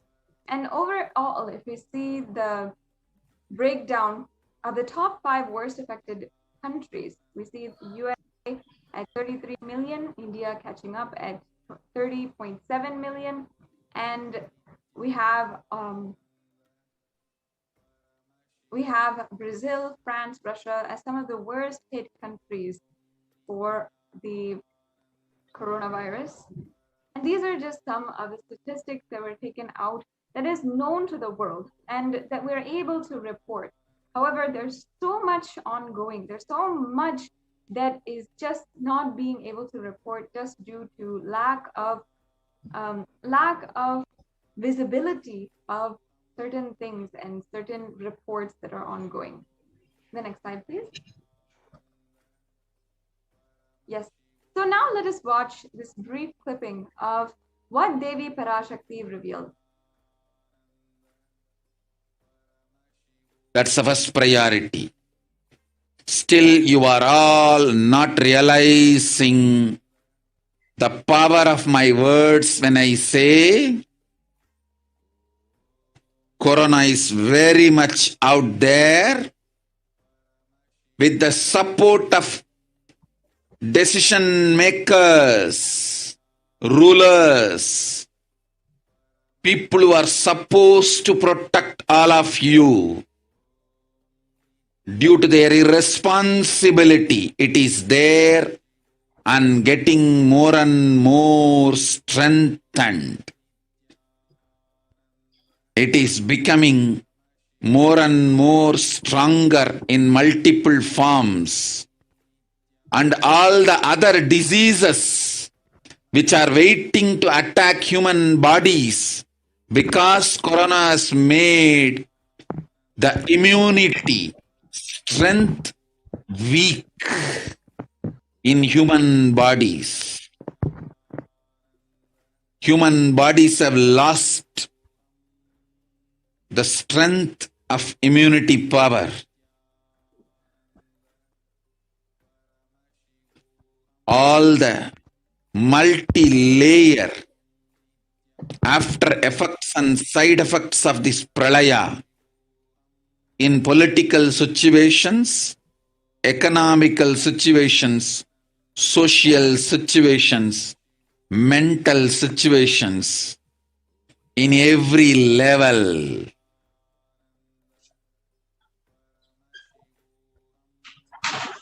Cannot be described.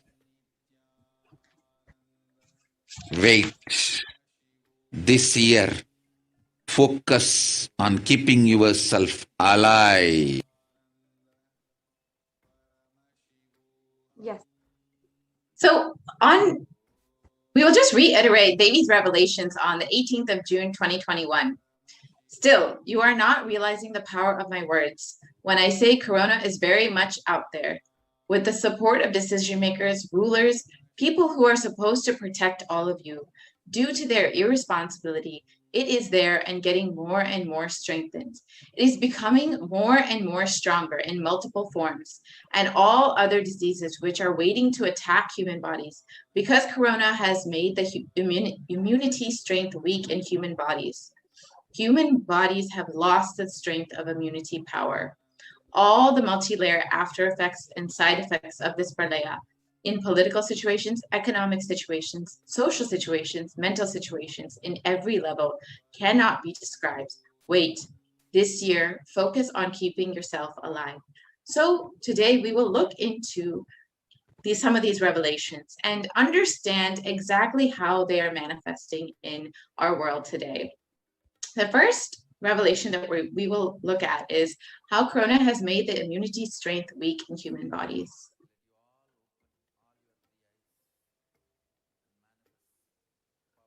Yes, we can go on to the next slide.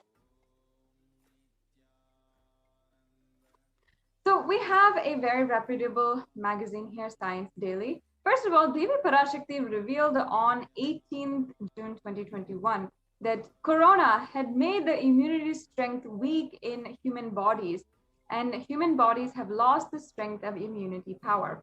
Now, new research suggests that a coronavirus infection alters the biomechanical properties of the red and white blood cells, in some cases for months, a possible explanation for a long-term suffering from COVID. Now, if many people do not know, of course, red and white blood cells are, of course, a part of your blood circulation and your immune responses. And here we also have, when this article was published by the Science Daily, was at least 11 days after what Devi Parashakti had revealed. So almost 11 days after, one of the most reputable science magazines is sharing what exactly Devi Parashakti had revealed, and thus showing us how Devi Parashakti is guiding us legitimately through this coronavirus pandemic.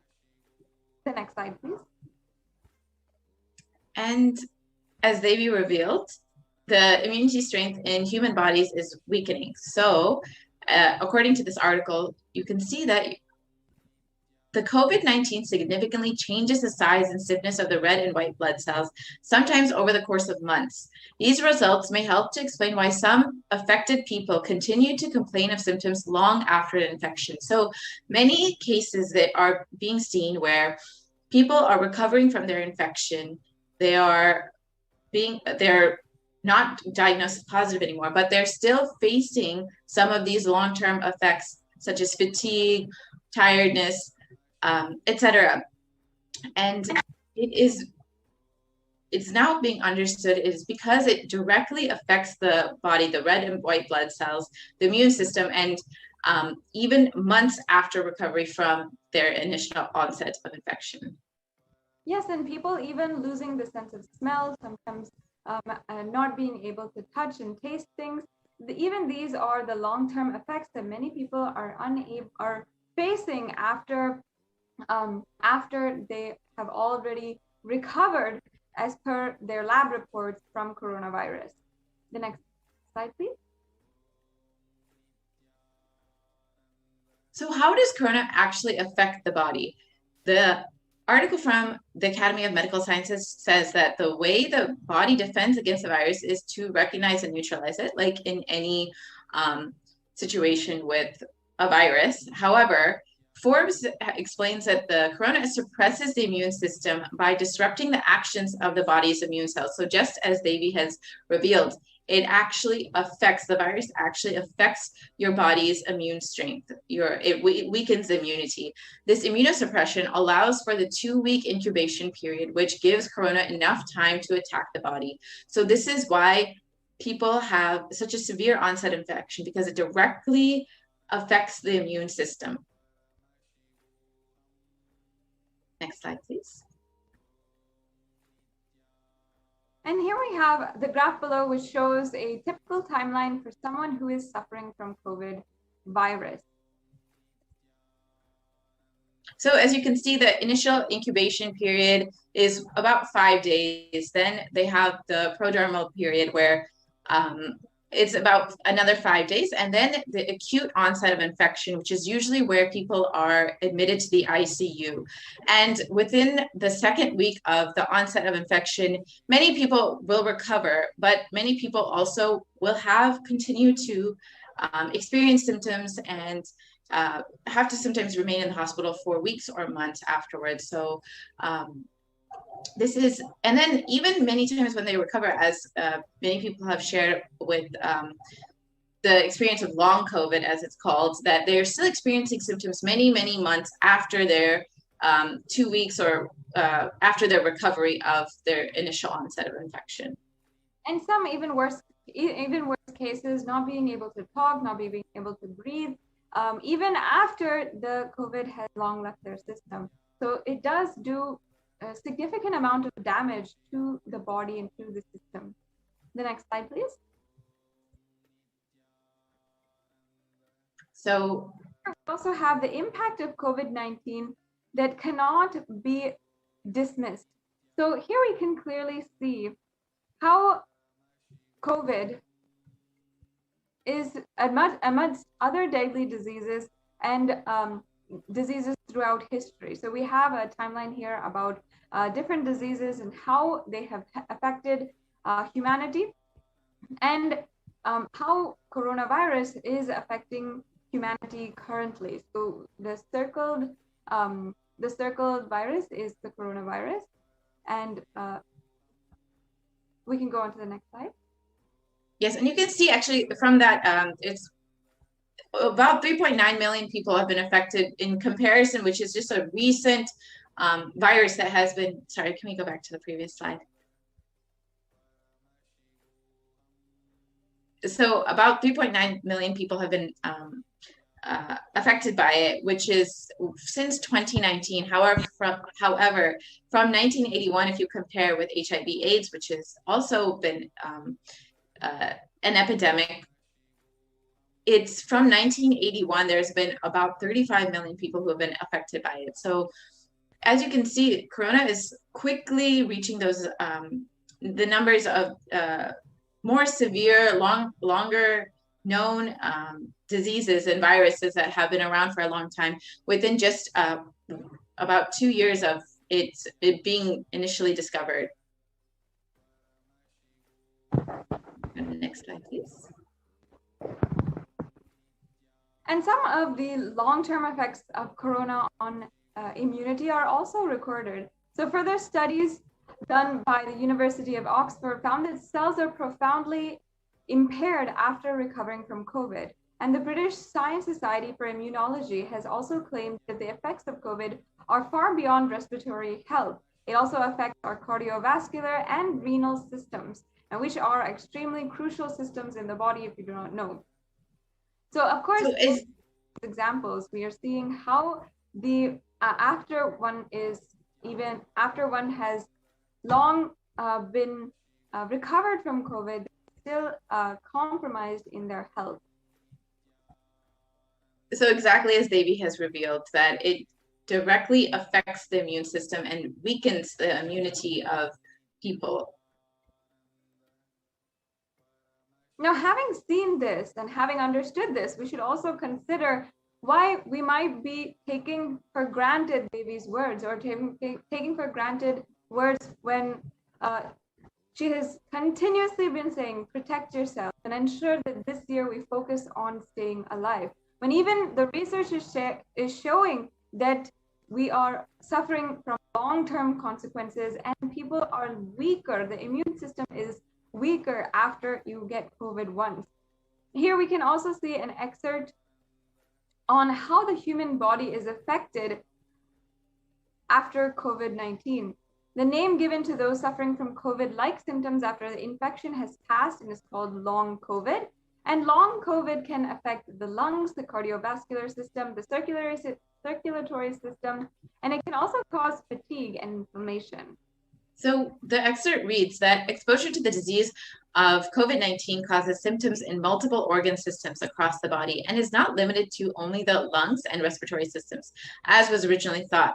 In addition, patients are reporting chronic symptoms such as fatigue, shortness of breath that last for months after the original infection. So just as Devi has revealed, these symptoms and the effects on the immunity are long-term. It is not simply a 2-week infection. Even if many people are recovering within that 2 weeks, there are still long-term effects that science has not fully maybe understood yet even. And that a lot of research is still being done on that. But Devi has clearly stated that this is happening. And as we can see from whatever initial preliminary research that has happened so far, is very much true. And as you can see here are some scans of the lungs after a long-term, to see the long-term effects on your immunity and your whole body in general of how it gets damaged after a coronavirus infection. So we can see the healthy lungs on the left side and how the lungs look after there is severe scarring due to the COVID infection. And of course, if you see the lungs having been a very crucial organ in our body, this affects how we talk, how we're being able to go about our daily lives and daily actions. And our entire life after this are completely changed, and we're not able, we would not be able to go back to life as it was if we have to suffer COVID and then see the effects of the long COVID on our body. The next slide, please. So even after contracting corona, your immune system remains weakened and you are more susceptible to illness. So this is just reiterating what Devi has revealed. The symptoms can last weeks or months after first being infected with the virus, even if you are not necessarily hospitalized or you are not suffering from a severe infection. Even if your infection is mild, you may or may not see symptoms continuing for months. Many people are experiencing these symptoms continuing for months after their recovery, and it has effects on multiple organs, and is not just limited to the heart and the lungs and kidneys, but even affects the skin and brain function, and as Devi has revealed, the immune system as well.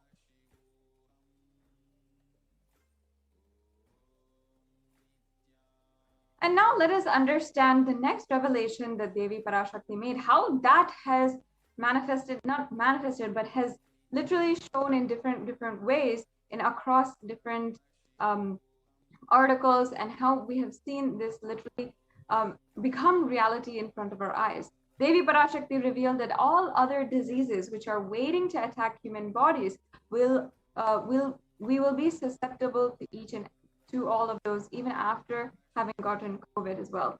So we can go on to the next slide.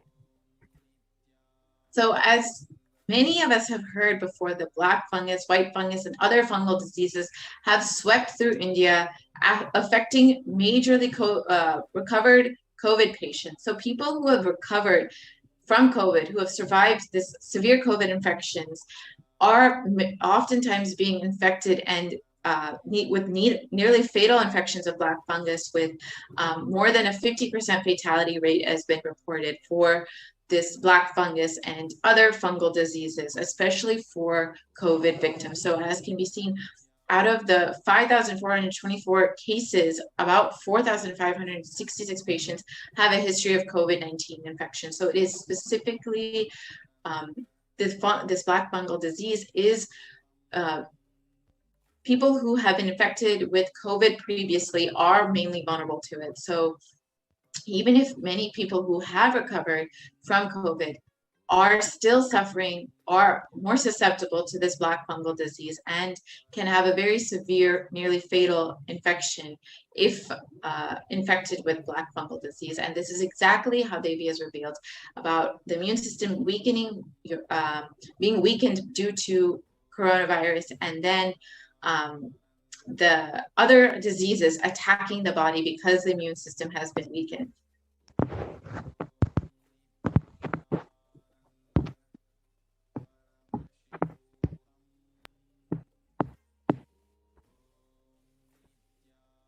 Yes, let's go on to the next slide.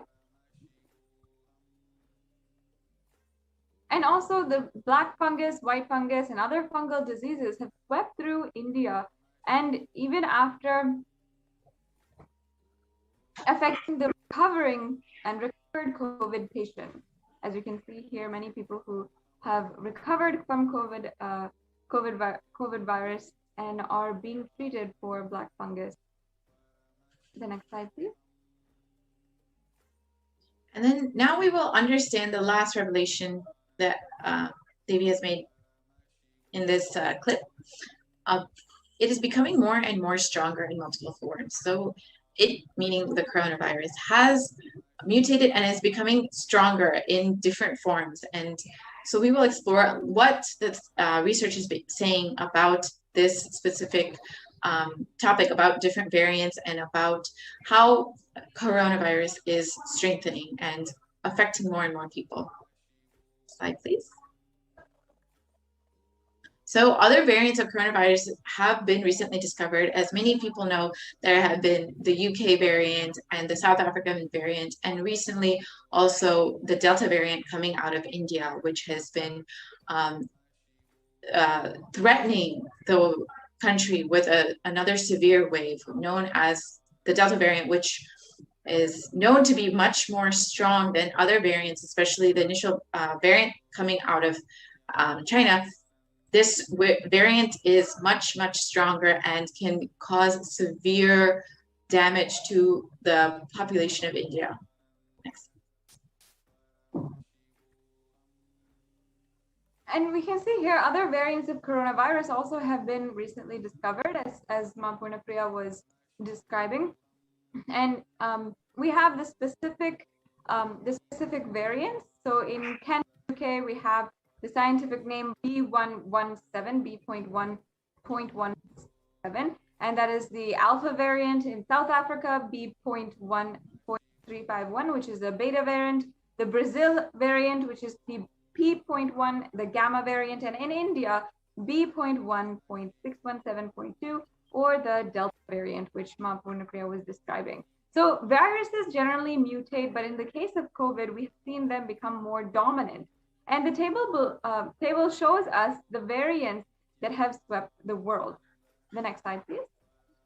And these actually were announced and recognized by the World Health Organization. So the dangers of these variants was further highlighted when the World Health Organization categorized the Delta variant as the most highly transmissible variant of COVID. So this variant, as shared earlier, it is coming out of India, and it is severely threatening the country with another wave. And this article indicates that the Delta variant was the primary cause behind India's second wave of COVID. So this is the reason this variant is spreading across the country. And this is the reason that so many people are being affected in this new wave of coronavirus, which has been sweeping the nation and leaving the people and resources completely devastated.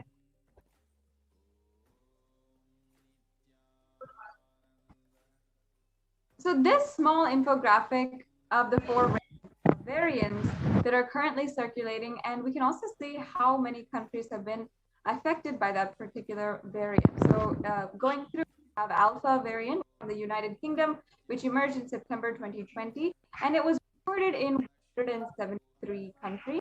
The Beta variant, which is from South Africa, which was first come in May 2020, reported in 122 countries, and the Gamma variant, which was in 74 countries from November 2020, and it was from Brazil, and the Delta variant, which came out of India from October 2020, which is reported in 104 countries.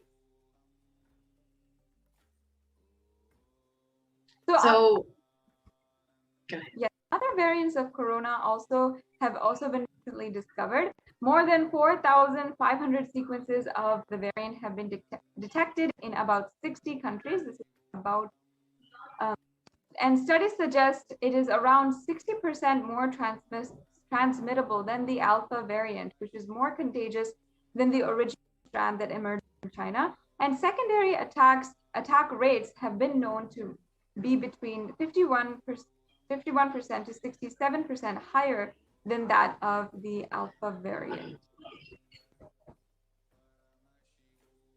So we also have one more revelation from Devi Parashakti on the 14th of April, 2021, which is also about coronavirus. So we will just watch that.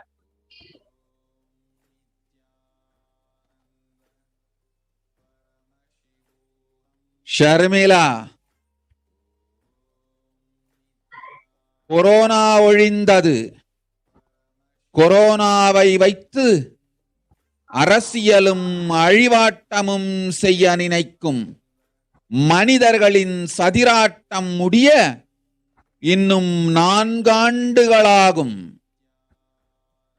என் பக்தர்களையும் சீடர்களையும் கைலாய வாசிகளையும் நானே காத்துக் கொள்கின்றேன், நானே காக்கின்றேன்.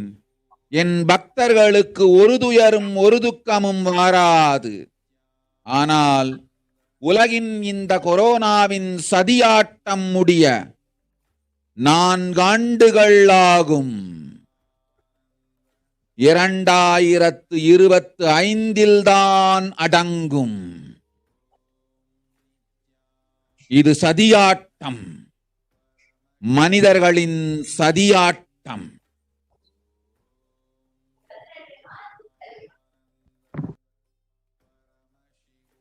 So the translation of Devi's revelation is that Corona is destroyed, but it will take 4 years for the political conspiracies done by humans to end. I will protect my devotees, disciples, and Kailasa-vasis.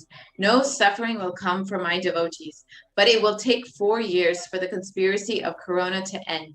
It will come to an end only in 2025. It is a conspiracy, human conspiracy.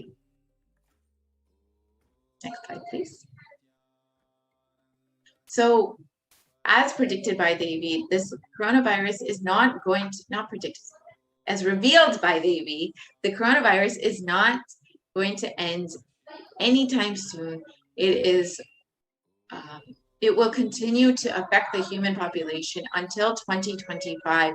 And as per Devi's revelations, we can see that in this article that even well into October and November of 2021, it is expected that India will be suffering from another wave of COVID, and many other variants are fastly approaching, which can affect the country and create another third wave of coronavirus effect, and continuing to prolong this pandemic that we've all been suffering and waiting for the end to come. But it is, as revealed by Devi, it's going to continue for some time.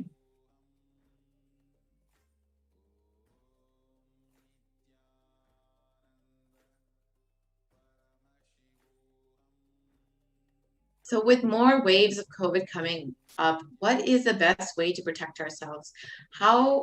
Who has a solution, and how do we protect ourselves in this dangerous time with so many variants and diseases affecting the world? As revealed by Devi, Kailasa is the only place that is safe, and the Supreme Pontiff of Hinduism is the only hope for humanity. So if you are in India and want to protect yourself, if you want to have a safe place with multi-layer quarantine, you can sign up today to be living in one of the names, quarantining yourself in one of the Kailasas in India at kailasa.org/Kailasa care.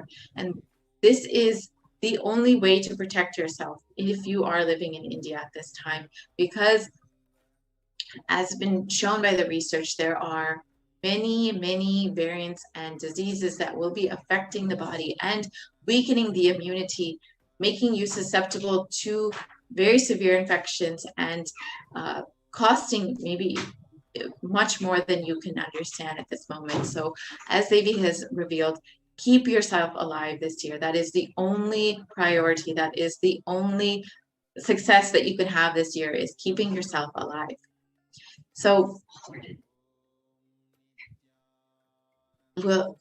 we'll be right back after a short break.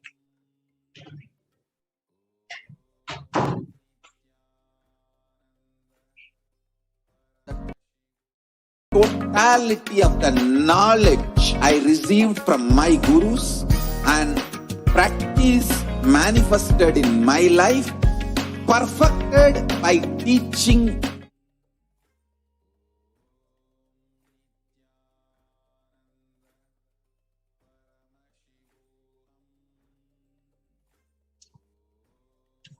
So welcome back to your viewers. As Devi has revealed, there are many reasons that you may not be safe in your own home if you're living in India at this moment. So there are Swamiji and the Supreme Pontiff of Hinduism and Devi have revealed that the only way to protect yourself this year is through multi-layer quarantine. And the only place in India that is providing such an ambiance and such a protective environment is Adi Kailashas of Nipita and Kailasas all over India. So if you want to protect yourself with this multi-layer quarantine, immediately register yourself to go and quarantine in one of these Kailasas in India, where you can experience not only protection and multi-layer quarantine from this COVID pandemic, but experience a beautiful enlightenment lifestyle provided by the Supreme Pontiff of Hinduism during this time with so much of insecurity and instability in this world. You will have a completely different experience with living in Adi Kailash and the other Kailasas in India, where you can experience so many beautiful aspects of the enlightenment lifestyle, such as yoga, puja, experiencing the connection with deities, experiencing the family ecosystem environment that the Kailasas provide to be able to walk freely in this pandemic time where most people are locked up in their homes. Many Kailasas have several acres of land. Adi Kailash specifically has over 50 acres of land where you will be able to roam freely. And so many people are being affected during this time. And only Swamiji, the Supreme Pontiff of Hinduism, is the only one providing solutions for these people, not only for the people who want to protect themselves in quarantine, but even for the souls who have lost their life to the coronavirus and any other devastation during this time period, during this pralaya. The Supreme Pontiff of Hinduism is directly liberating these souls. Every 2 weeks, every Amavasya and Purnima, every new moon and full moon, the Supreme Pontiff of Hinduism is directly liberating these souls through the Maheshwara Puja, where every being who has been affected by COVID, who has passed on from COVID, who has passed on from any other disease, any natural disasters that have been affecting the world, whether it's landslides or tsunamis or anything that has been affecting the world during this great pralaya, the Supreme Pontiff of Hinduism is directly attending to all of these beings, directly liberating them from their incompletions and giving them the opportunity for completion in their next birth and to be liberated from their karmas in this lifetime. And as we enter into the Maheshwara Puja today, I request all of you to consider how you also can experience this service that the Supreme Pontiff of Hinduism is providing to humanity through the Maheshwara Puja.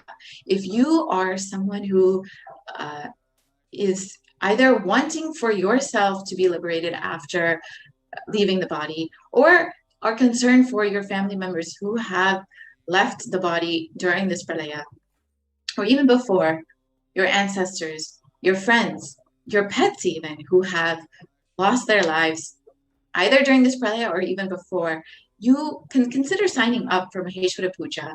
And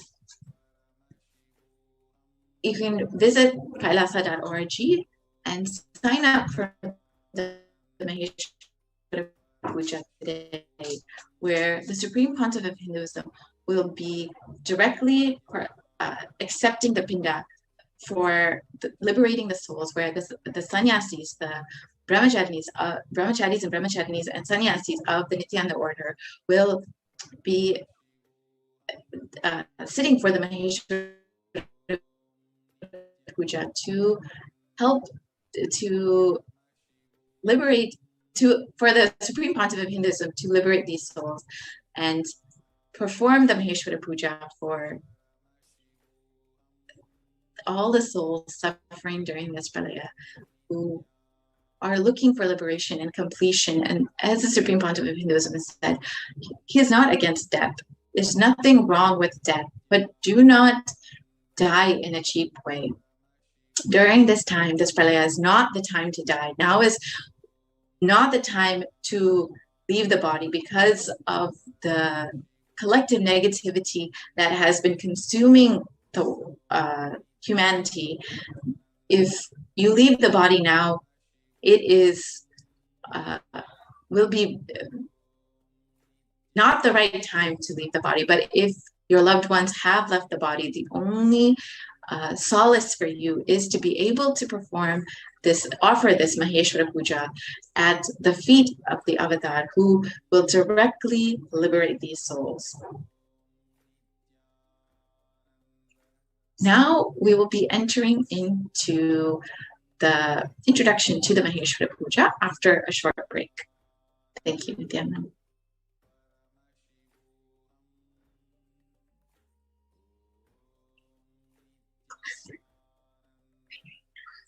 Paramashivoham. Om Nithyananda Paramashivoham. Om Nithyananda Paramashivoham. Om Nithyananda Paramashivoham. Nithyananda Paramashivoham. Om Nithyananda Paramashivoham. Om Nithyananda Paramashivoham. Om Nithyananda Paramashivoham. Om Nithyananda Paramashivoham. Om Nithyananda Paramashivoham. Om Nithyananda Paramashivoham. Nithyananda Paramashivoham. Om Nithyananda Paramashivoham. All cultures, time zones, backgrounds, genders, nationality, race, from every creed,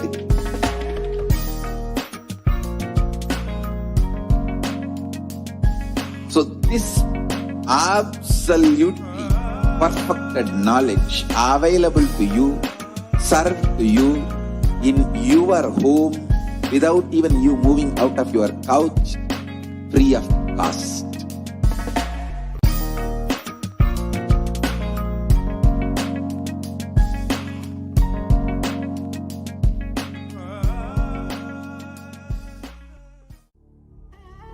What I mean by the word Kailasa, listen intensely.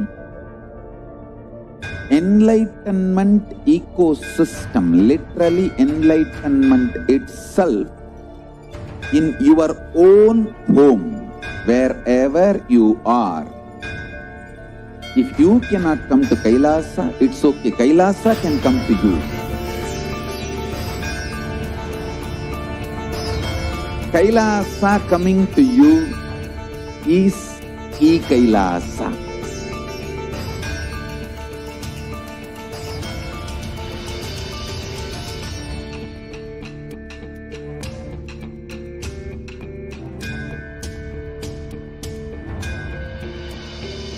I will revive Hinduism.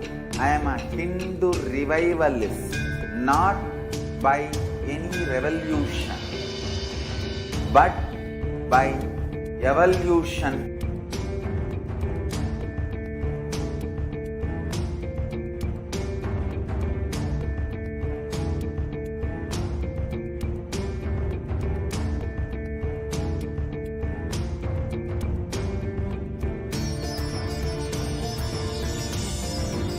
and setting model community.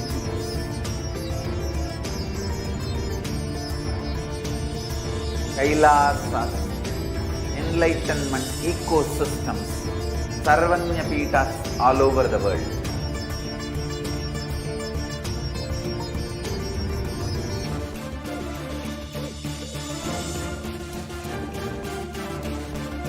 All powerful cognition, knowledge, only when you live, power manifestation and possibilities manifestation happens. This is a fundamental truth.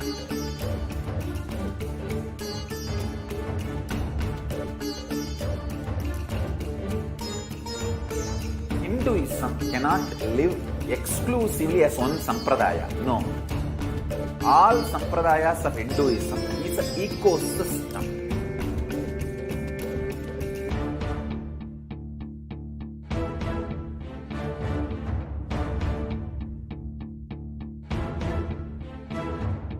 So don't keep quiet thinking that if one sampradaya is attacked, only that sampradaya is going to be affected. All of us are ecosystem.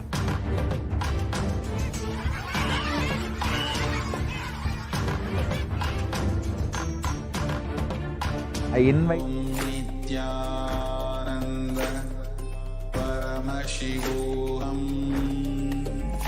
Om Nithyananda.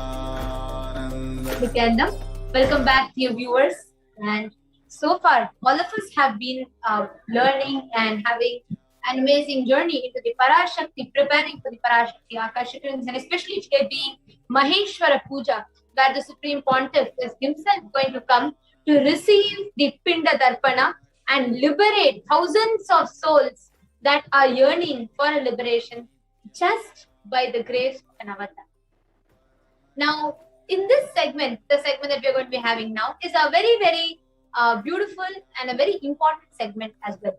Because learning about Parashakti, seeing how her revelations have manifested as reality, and learning about who is Devi Parashakti and the Shaktis that we can manifest, so many things. Ultimately, what is important is being able to connect to Devi Parashakti, the cosmic mother, and being able to relate with her. It's only through that we can receive the best of experience of the whole Akashic readings. In this segment, let's see how you can connect to Devi Parashakti and to manifest the best of what Devi is. Yes. So in this segment, we will be seeing offering as one of the most powerful ways to connect to Devi Parashakti. Because end of the day, whatever you are, only when you are expressing that in some form, you'll experience, you'll strengthen, deepen the connection more and more. The further slides, please.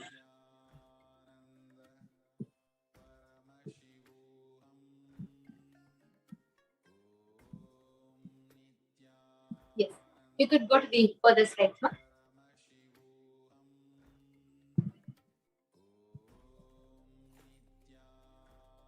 Yes. Now, what is the significance of offering? Offering is a giving of divine gift of pure love, devotion, and oneness, and it consists of two parts. There's one of giving and another of accepting. Only when the divine accepts what one offers, the offering becomes complete. That is why in Hinduism, it is not about what you offer, but about how you offer. That's why if you see, even offering of one bilva leaf out of devotion is given way more reverence than offering tons and tons of riches and wealth. Offering is not made out of fear nor out of greed.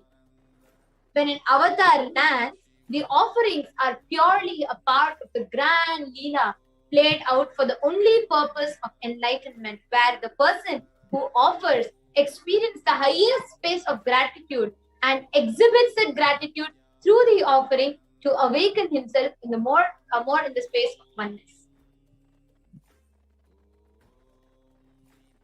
The further slides, please. The previous slide, ma. So here is a Dhyana mantra of Devi Manonmani, the Moolagama Dhyana mantra.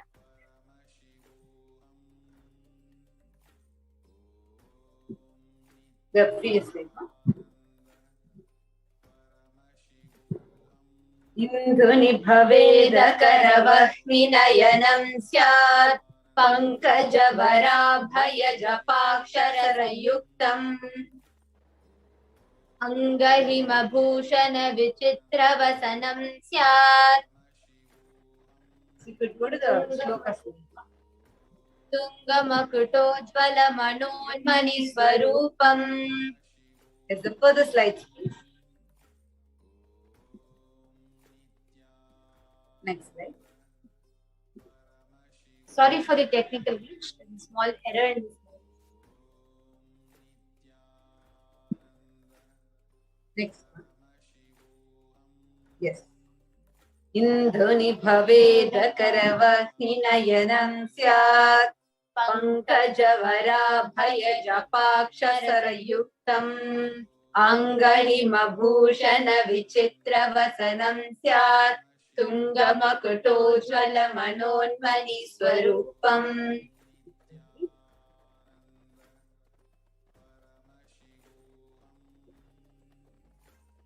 The translation is moon-like face holding the Vedas on one hand, fire in the eyes with lotus flower blessing and blessing hand, one hand with the pamala, beautifully decorated with jeweled ornaments and wonderful clothes and shining big crown.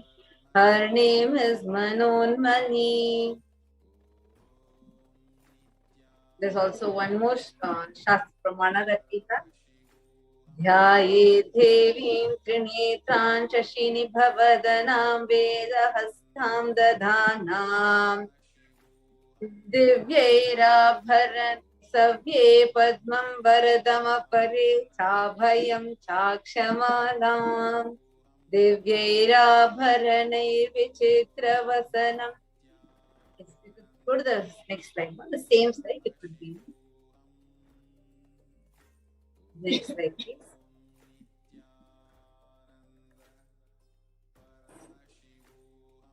We really apologize for this technical glitch. So let's directly enter into the offerings that we have today. The first offering that we are having is the offering of e-hundi. Where any amount that you want to offer, you can offer at the lotus of Parashakti person. And actually in Sanatana Hindu Dharma, even as a small child, your parents teach you to make $1 or two, a penny or two, a cent, something. You always are taught to offer something, whether you fall at the feet of elders and then the elders give you something, they give you fruits or something. So that is how we are bought, because by our very lifestyle, we are taught to express gratitude. And we are always taught that the space of gratitude makes us receive more and more.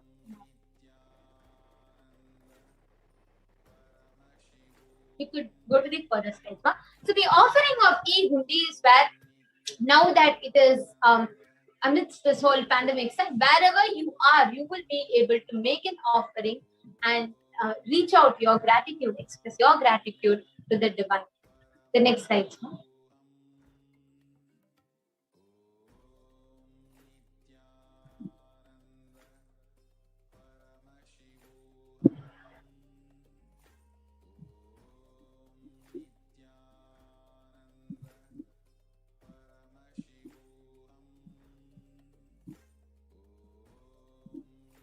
Here, there's a beautiful verse from Lalita Sahasranama. Bhakti Priya Bhakti Gamya Bhakti Vasya Bhayapaha Shambhavi Sharadharadya Sharvani Sharmadakini. Devi is fond of true devotion and is realized through true devotion. She can be won over through true devotion. She removes all fear. It's a very beautiful verse which says how Devi, Parashakti, anything that is done out of true devotion, even if it is just offering of 1 paise, she removes the greatest of fears just because she is fond of the people who out of true devotion express their gratitude, love for their Devi. The next slide.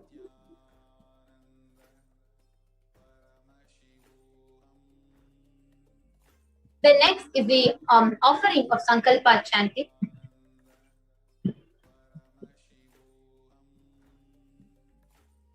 The Sankalpa chanting is where you take the conscious resolution. Let's say you may have different things, like you may want to gain wealth, you may want to earn more good position, relationships. Any Sankalpa that you take, manifesting that as a reality in your life happens. So anything, normally any decision you take, any resolution you take, when you take a resolution in front of the deity, and when you take a resolution in front of the avatar, it becomes a conscious resolution, the Sankalpa. And that is why this Sankalpa taken in front of Devi Parashakti, manifesting to the Supreme Pontiff of Hinduism, is one of the most powerful ways for you to seek blessings to manifest a particular reality. Next slide now. So this is the Sankalpa chanting. The next is the Sahasranama Swarana Kasi. The previous slide, please. The Sahasranama Swarana Kasi. Nama Parayana Preeta, the one who loves to be celebrated with all her dimensions, literally any dimensions of Parashakti that you want to celebrate. You can celebrate by offering this Sahasranama Kasi. Darshanam Swarana Kasi, where each gold point is inscribed with a dimension of Parashakti. The next slide, please. The next is Mukta Angati.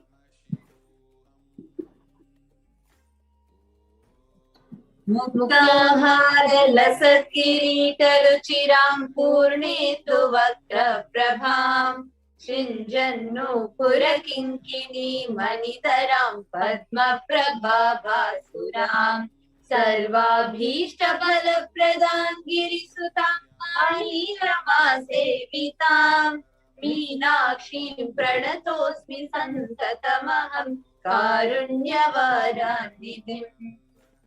I bow down to Goddess Meenakshi, whose crown has garlands of pearls, and the face shining like a full moon, who wears the anklets that are studded with gemstones, and has small bells, who is shining like the splendor of a lotus, who grants all the wishes, the daughter of the mountain, who is worshipped by gods Vani and Rama. I remain forever bowing down to Devi. I remain ever bowing to Goddess Meenakshi, the ocean of the finger ring with a pearl is actually a very, very beautiful offering where you can experience the vast ocean like compassion of Devi Parashakti and especially have breakthroughs in your business endeavors. So if you want to have this, you could offer the Mukta Angu. The next, so you could go to the further slides. The next slide. Swarana Padma Pushpa. The lotus, which is a very auspicious flower, along with the made of gold, especially gold. Literally, and how the Sahasrara Chakra flowers as Sahasrara Padma Pushpa, that flower in gratitude and offer this golden lotus flower and lotus feet of Devi Parashakti herself. This is 600 USD. The next slide, please. The next is the toe ring. The golden toe ring, Swarna Metti. Nakhari Diti Sanchana Namajanna Tamo Guna Paradvaya Prabha Jala Parakita Saroruha. You whose brightness from the toenails destroys the darkness of ignorance.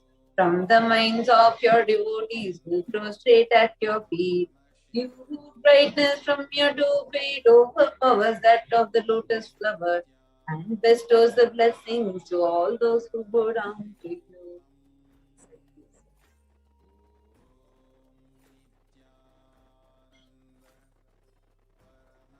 Actually, any problem with your relationships you have, you can make this offering. This will bestow an auspicious breakthrough, an auspicious blessing, auspiciousness manifesting in your relationships. So adore the lotus feet of the cosmic mother with the golden tone and have a breakthrough in your relationships. The next slide, please. The next offering that we have is Swarna Mantika. Devi Parashakti is described as Sudha Surabhivarshini, she who makes a nectar flow in all her nerves from the Sahasrara. The Mantika, this the hairline jewelry, is literally a representation of how when Sahasrara Chakra flowers, the nectar that is just poured into every nerve of ours. This is just a representation of offer this, the gold as a gold Mantika, the Swarna Mantika to Devi Parashakti. The next slide, please. The next offering that we have here is, yes, you could go to the next slide. The offering of Pratyaksha Pada Puja.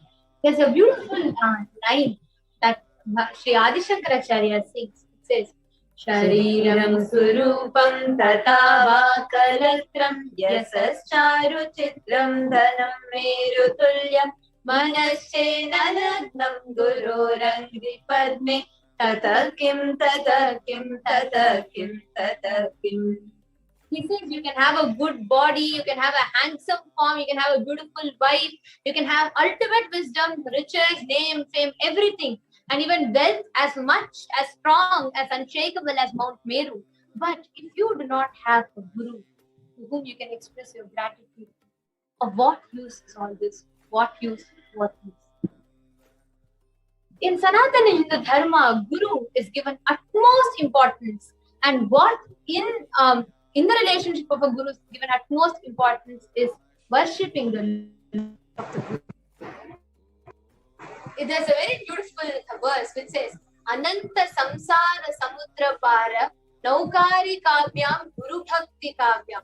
Means just by the only thing that will take you beyond the samsara sagara, like all the ocean of bondages, everything, suffering, just the guru paduka, just your guru bhakti and worshipping of the lotus feet of the guru. Pratyaksha pada puja is one of the most powerful way. Just sitting at the feet of the Guru, you can experience, offer your gratitude. The next slide.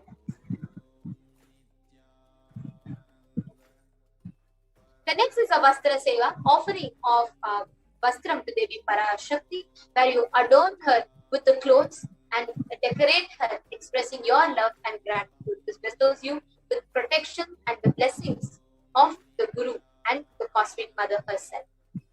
Next slide. We will now take you all through a summary of all the offerings that we've seen so far.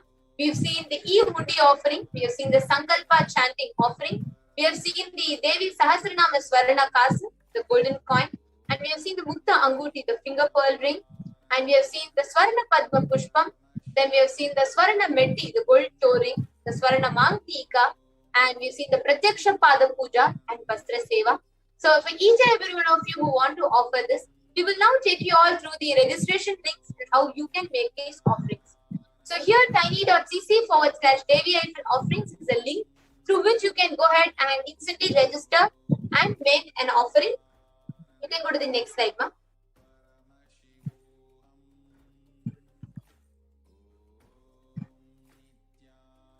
Here we have the registration form. To each and every one of you that are actually seeing right now, there are two forms here mainly which are projected. There are three forms and two main forms. So in this, the one is an intention. So for example, if you want to offer, whether you have some obstacle or you're interested or you want to suggest this for some of your questions, you can write to us in tiny.cc/BHAVASAMADHI. Ensure that you are putting everything in lowercase because this is case sensitive.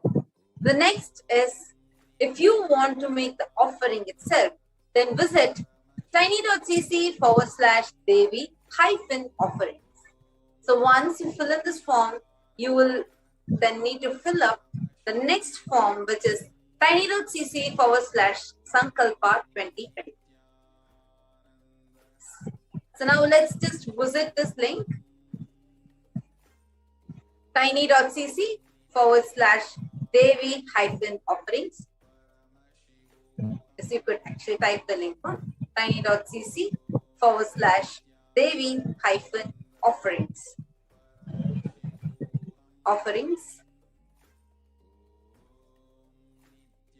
So now let's go through that, how we are going to be going through it step by step now.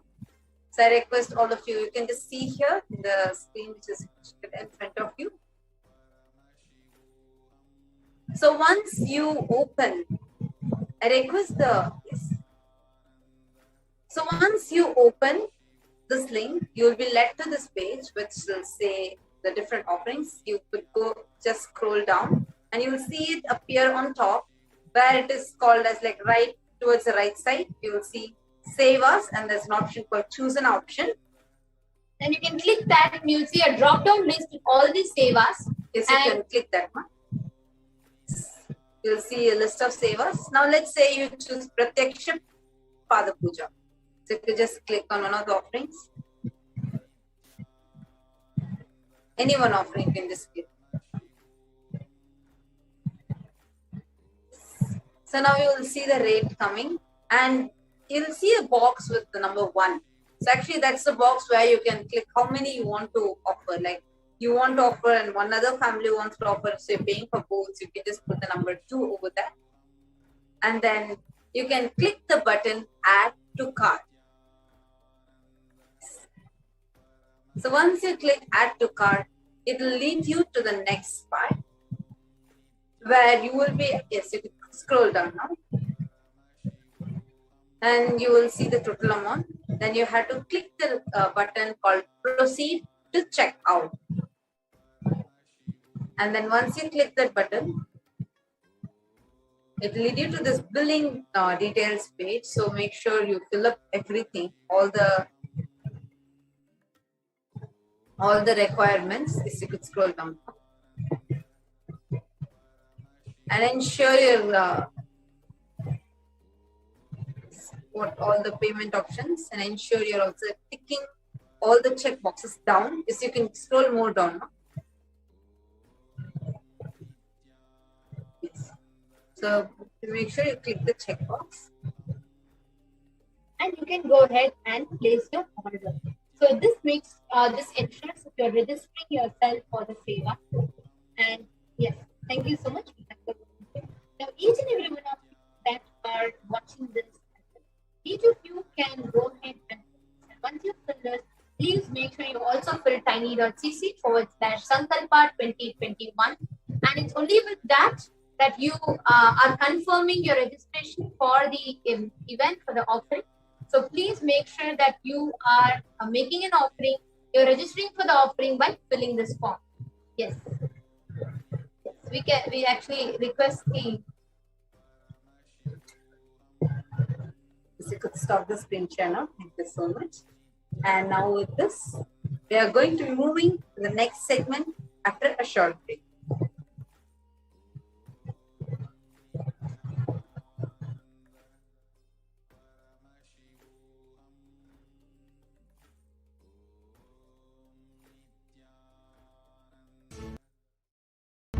And enjoy Hinduism by the principle of Dharmo Rakshati Rakshitaha.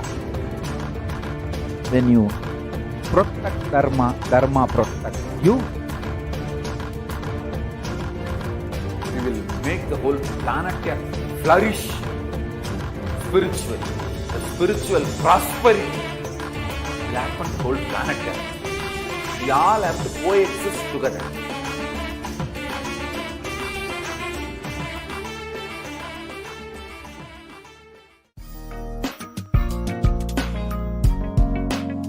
We get you health.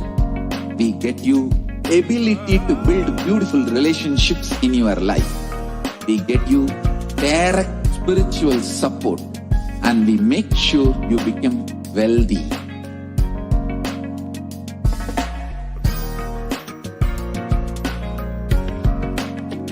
We won't stop giving you just good life.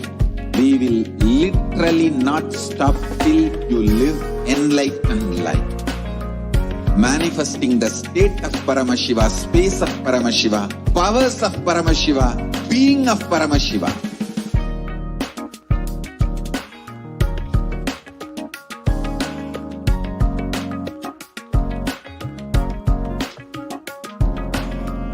Whole world should become Kailasians. I want the whole world to know Hindus have something great to contribute to the world.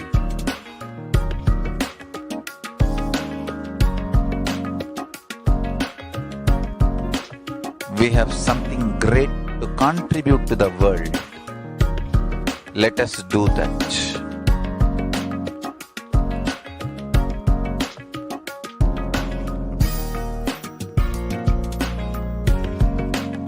Kailasa is proper customized spiritual service helping you to identify your root patterns of suffering. We have perfected the science of helping every individual from every cultural, religious, nationality background.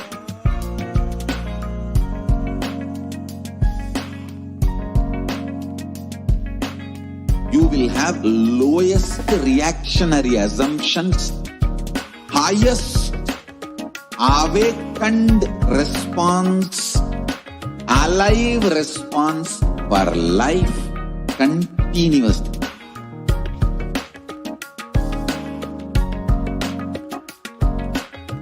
Kailasa is enlightenment ecosystem, literally enlightenment itself in your own home, wherever you are.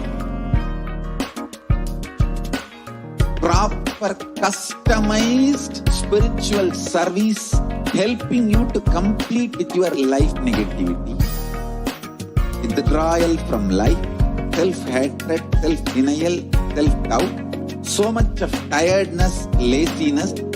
We can support you aligning your diet, your attitude, your aptitude, your understanding about life. We can help you with everything.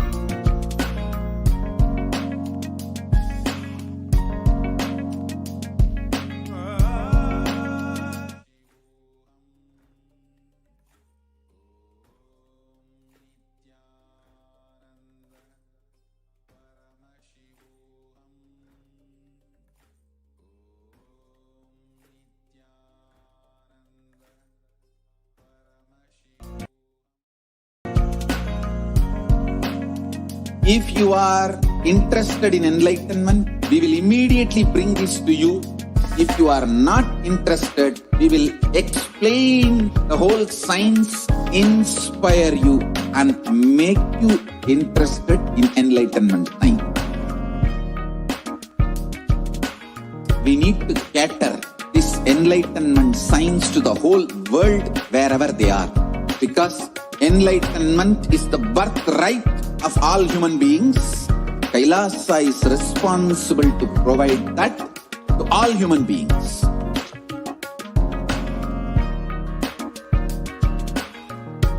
Kailasa is the totality of the knowledge I received from my gurus and practice manifested in my life, perfected by teaching millions of people from all cultures, time zones, backgrounds, genders, nationality, race, from every creed.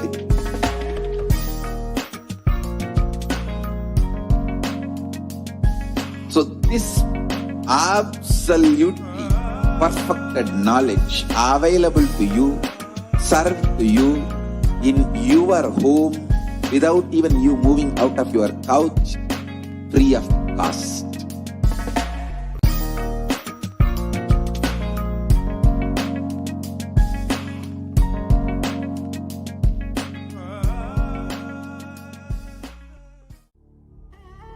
What I mean by the word Kailasa, listen intensely. enlightenment ecosystem, literally enlightenment itself, in your own home, wherever you are. If you cannot come to Kailasa, it's okay. Kailasa can come to you.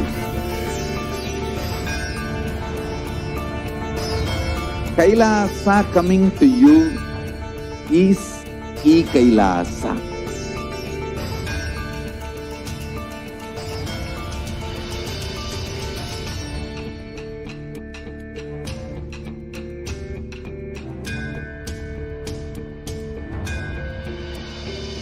I will revive Hinduism. I am a Hindu revivalist, not by any revolution, but by evolution.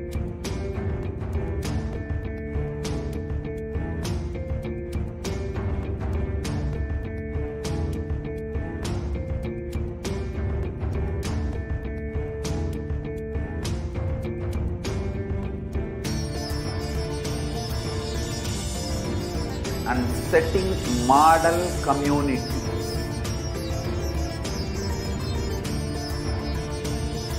Kailasa, enlightenment ecosystems, Sarvanya Pitas all over the world.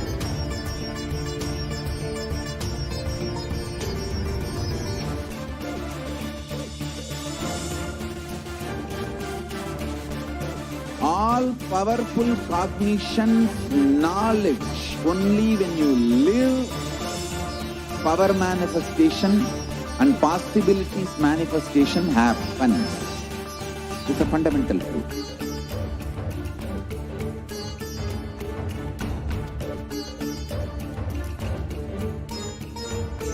Hinduism cannot live exclusively as one sampradaya. No. All sampradayas of Hinduism is an ecosystem.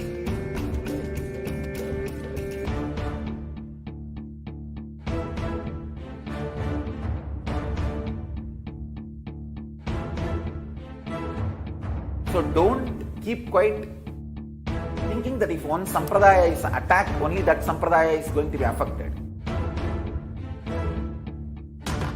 All of us are ecosystem.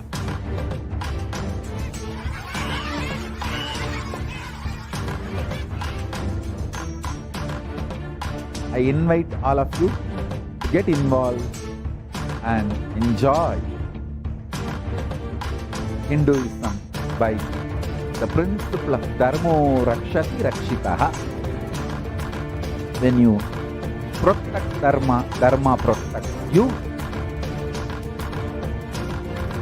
We will make the whole planet flourish spiritually. The spiritual prosperity will happen to the whole planet. We all have to coexist together.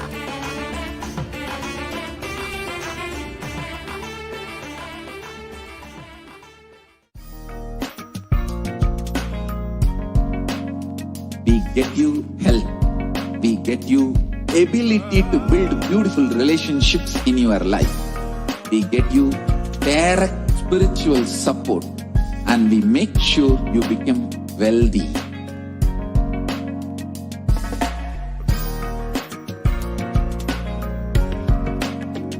We won't stop giving you just good life. We will literally not stop till you live enlightened life. Manifesting the state of Paramashiva, space of Paramashiva, powers of Paramashiva, being of Paramashiva.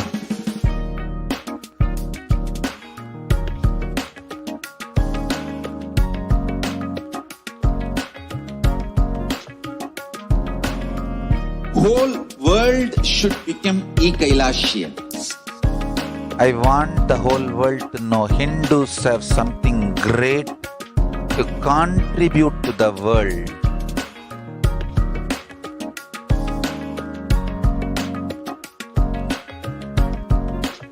We have something great to contribute to the world. Let us do that.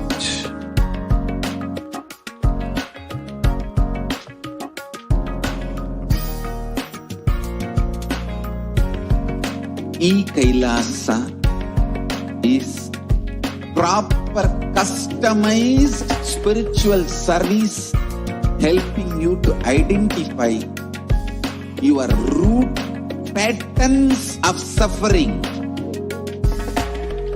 We have perfected the science of helping every individual from every cultural, religious, nationality background.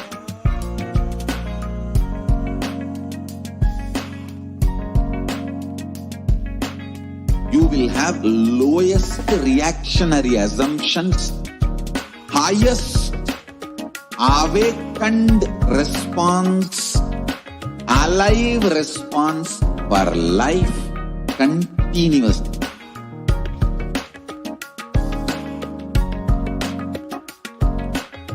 Kailasa is enlightenment ecosystem, literally enlightenment itself in your own home, wherever you are.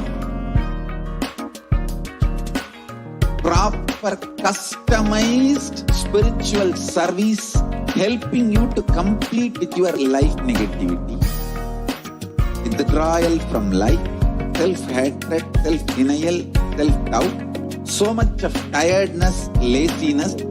We can support you, aligning your diet, your attitude, your aptitude, your understanding about life. We can help you with everything.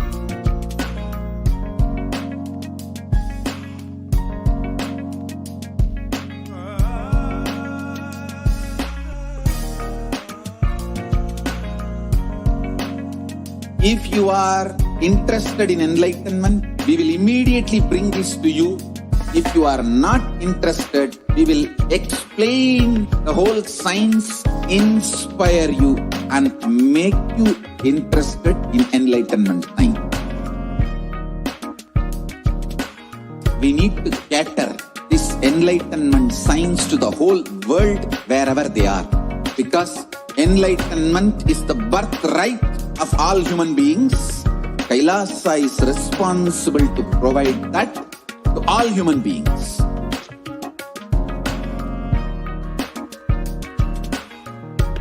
Kailasa is the totality of the knowledge I received from my gurus and practice manifested in my life, perfected by teaching millions of people from all cultures, time zones, backgrounds, genders, nationality, race, from every creed.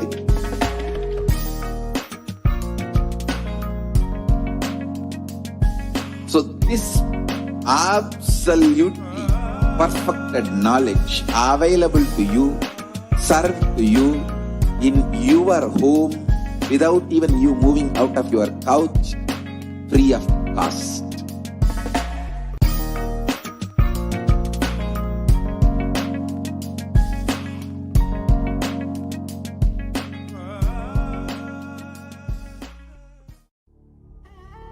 What I mean by the word Kailasa, listen intensely. Enlightenment ecosystem, literally enlightenment itself in your own home, wherever you are.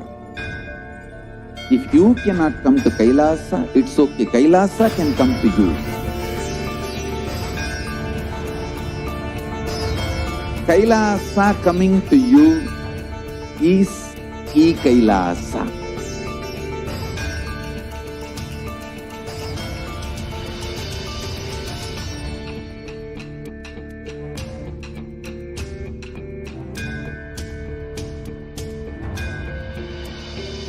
I will revive Hinduism. I am a Hindu revivalist, not by any revolution, but by evolution.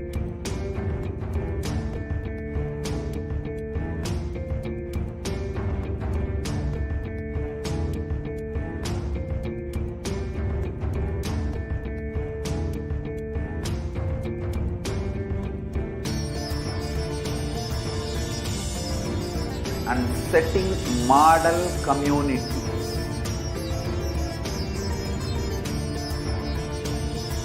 Kailasa, enlightenment ecosystems, Sarvanya Peethas all over the world.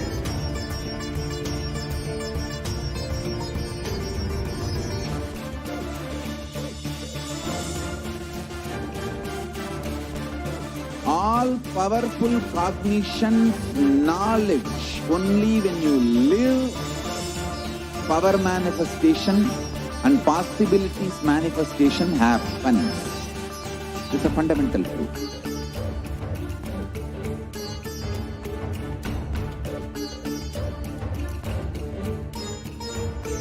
Hinduism cannot live exclusively as one sampradaya. No. All sampradayas of Hinduism is an ecosystem.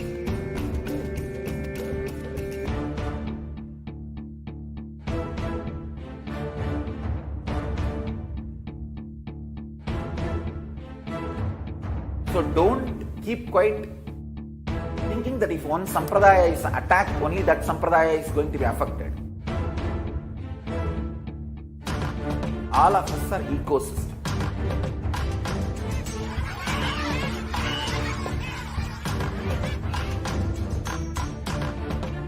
I invite all of you to get involved and enjoy Hinduism by the principle of Dharmo Rakshati Rakshitaha. When you protect Dharma, Dharma protects you. We will make the whole planet flourish spiritually. The spiritual prosperity will happen to the whole planet. We all have to coexist together.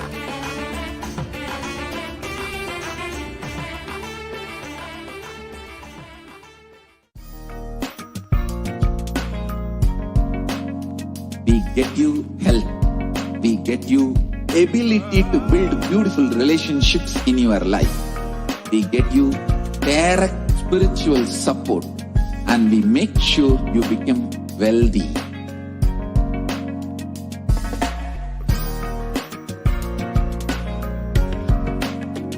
We won't stop giving you just good life. We will literally not stop till you live enlightened life. Manifesting the state of Paramashiva, space of Paramashiva, powers of Paramashiva, being of Paramashiva.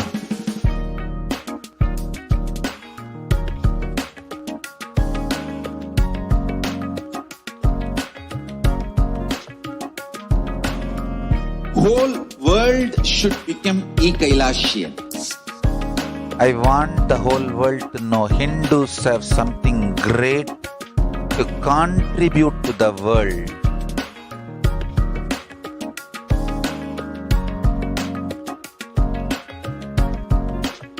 We have something great to contribute to the world. Let us do that.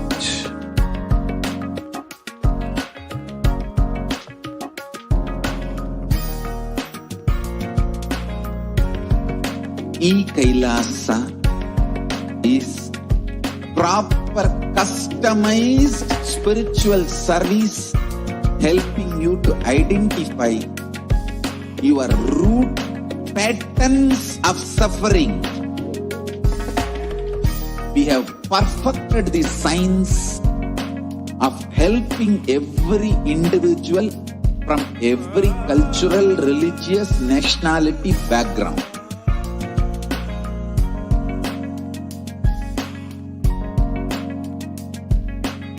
You will have lowest reactionary assumptions, highest awakened response, alive response for life continuously.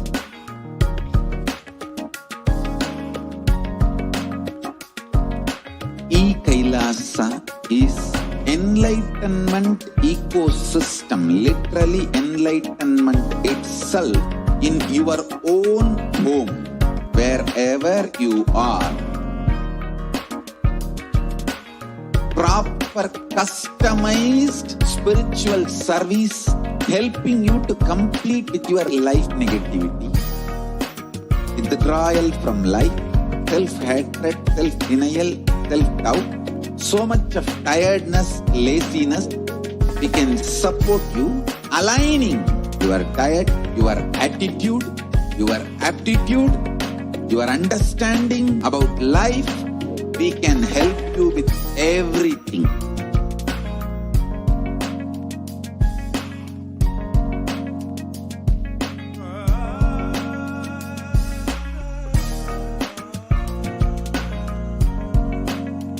If you are interested in enlightenment, we will immediately bring this to you. If you are not interested, we will explain the whole science, inspire you and make you interested in enlightenment science. We need to cater this enlightenment science to the whole world wherever they are, because enlightenment is the birthright of all human beings. Kailasa is responsible to provide that to all human beings.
Nithyanandam.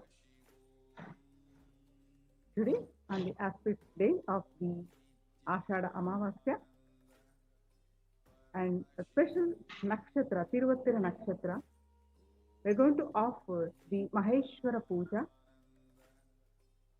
to the Supreme Pontiff of Hinduism, Jagadguru Mahasannidhanam, His Divine Holiness, Bhagavan Nithyananda Paramashivam. Let's pray for liberation for departed souls and our beloved ones, and bring completion in each one of us, with us and the departed souls. With a deep gratitude, with the Supreme Pontiff of Hinduism, Jagadguru Mahasannidhanam, His Divine Holiness Bhagavan Nithyananda Paramashivam, let's understand the context of the Maheshwara Puja.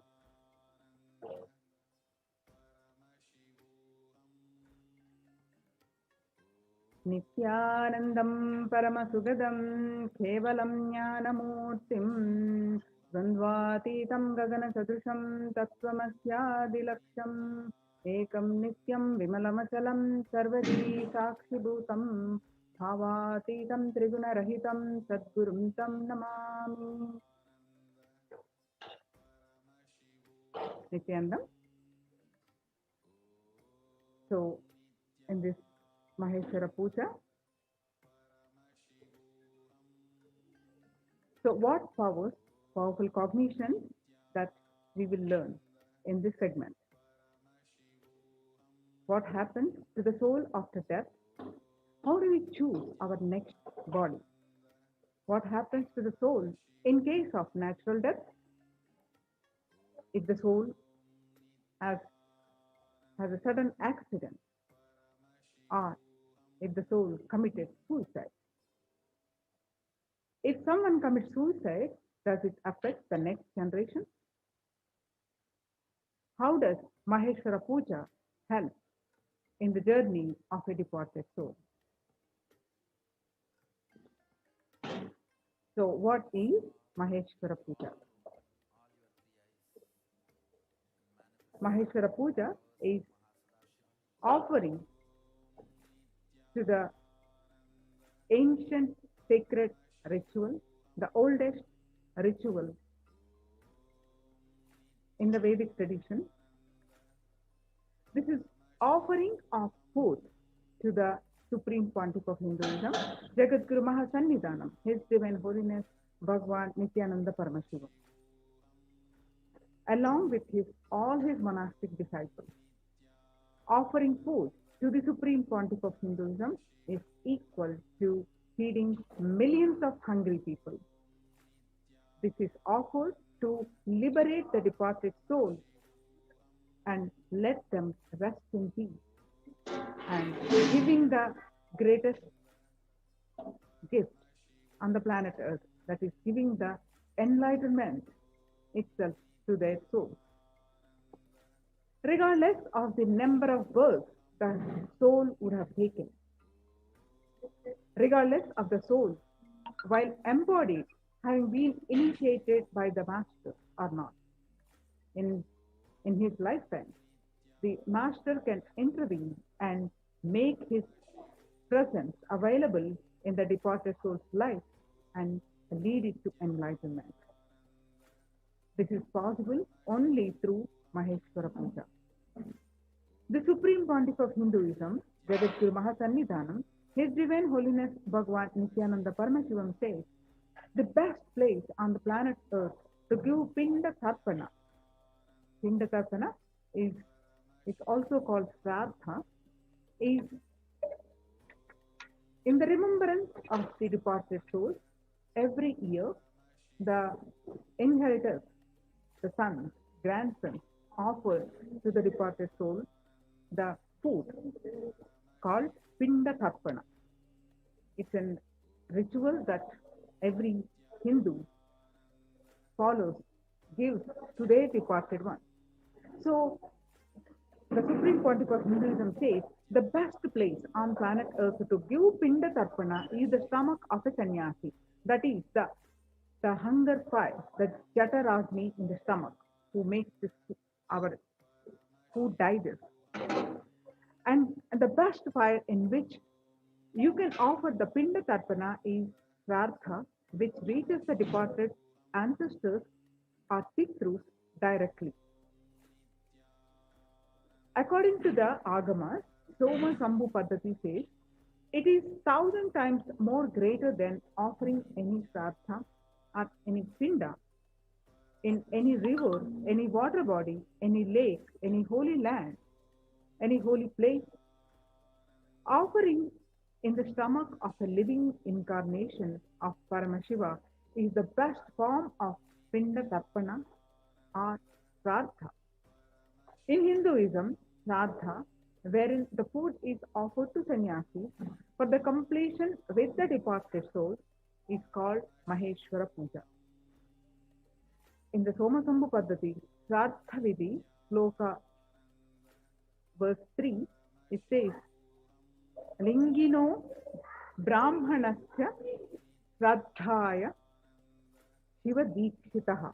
That means, the translation goes, the sannyasis and Brahmanas who have been initiated into Shiva Diksha are eligible to be appointed as the representatives of Pitrus in the Shraddha. So, Maheshwara Puja, let's watch a small clip.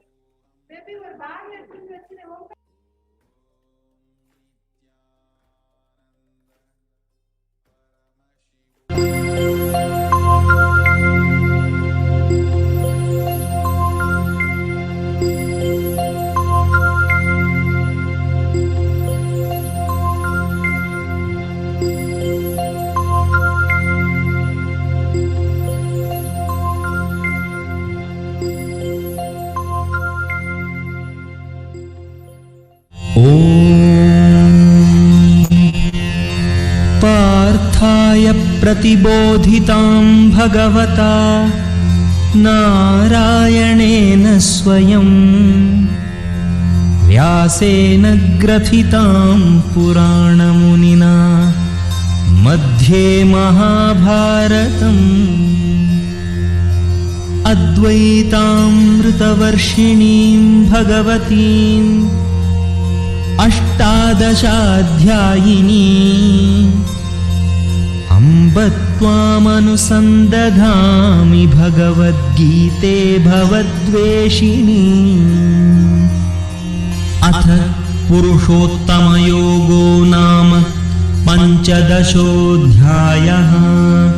श्रीभगवानुवाच ऊर्ध्वमूलमधः शाखम् अश्वत्थं प्राहुरव्ययम् छन्दांसि यस्य पर्णानि यस्तं वेद स वेदवित्। अधश्चोर्ध्वं प्रसृतास्तस्य शाखा गुणप्रवृद्धा विषयप्रवालाः। अधश्च मूलान्यनुसन्ततानि कर्मानुबन्धीनि मनुष्यलोके न रूपमस्येह तथोपलभ्यते नान्तो न चादिर्न च सम्प्रतिष्ठा। अश्वत्थमेनं सुविरूढमूलम् असङ्गशस्त्रेण दृढेन छित्त्वा ततः पदं तत्परिमार्गितव्यम् यस्मिन् गता न निवर्तन्ति भूयः। तमेव चाद्यं पुरुषं प्रपद्ये यतः प्रवृत्तिः प्रसृता पुराणी। निर्मानमोहाजितसङ्गदोषा अध्यात्मनित्या विनिवृत्तकामाः द्वन्द्वैर्विमुक्ताः सुखदुःखसंज्ञैः गच्छन्त्यमूढाः पदमव्ययं तत्।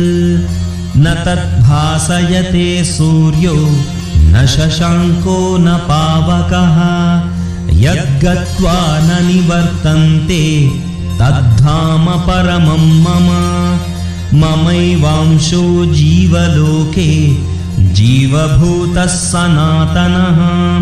मनः षट्ठानीन्द्रियाणि प्रकृतिस्थानि कर्षति। शरीरं यदवाप्नोति यच्चाप्युत्क्रामतीश्वरः गृहीत्वैतानि संयाति वायुर्गन्धानि वाशयात्। क्षोत्रं चक्षुस्पर्शनं च रसनं घ्राणमेव च अधिष्ठाय मनश्चायं विषयानुपसेवते। उत्क्रामन्तं स्थितं वापि भुञ्जानं वा गुणान्वितं विमूढानानुपश्यन्ति पश्यन्ति ज्ञानचक्षुषः। यतन्तो योगिनश्चैनं पश्यन्त्यात्मन्यवस्थितम् यतन्तोऽप्यकृतात्मानो नैनं पश्यन्त्यचेतसः। यदादित्यगतं तेजो जगद्भासयतेऽखिलं यच्चन्द्रमसि यच्चाग्नौ तत्तेजो विद्धि मामकम्। गामाविश्य च भूतानि धारयाम्यहमोजसा पुष्णामि चौषधीः सर्वाः सोमो भूत्वा रसात्मकः। अहं वैश्वानरो भूत्वा प्राणिनां देहमाश्रितः प्राणापानसमायुक्तः पचाम्यन्नं चतुर्विधम्।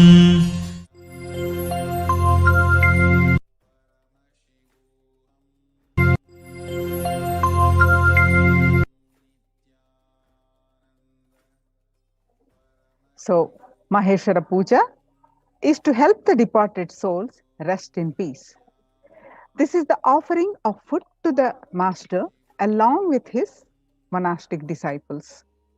Offering of Maheshwara Puja is one of the oldest recorded ritual in the Vedic tradition. This is offered to help the departed soul rest in peace and gift enlightenment to the soul.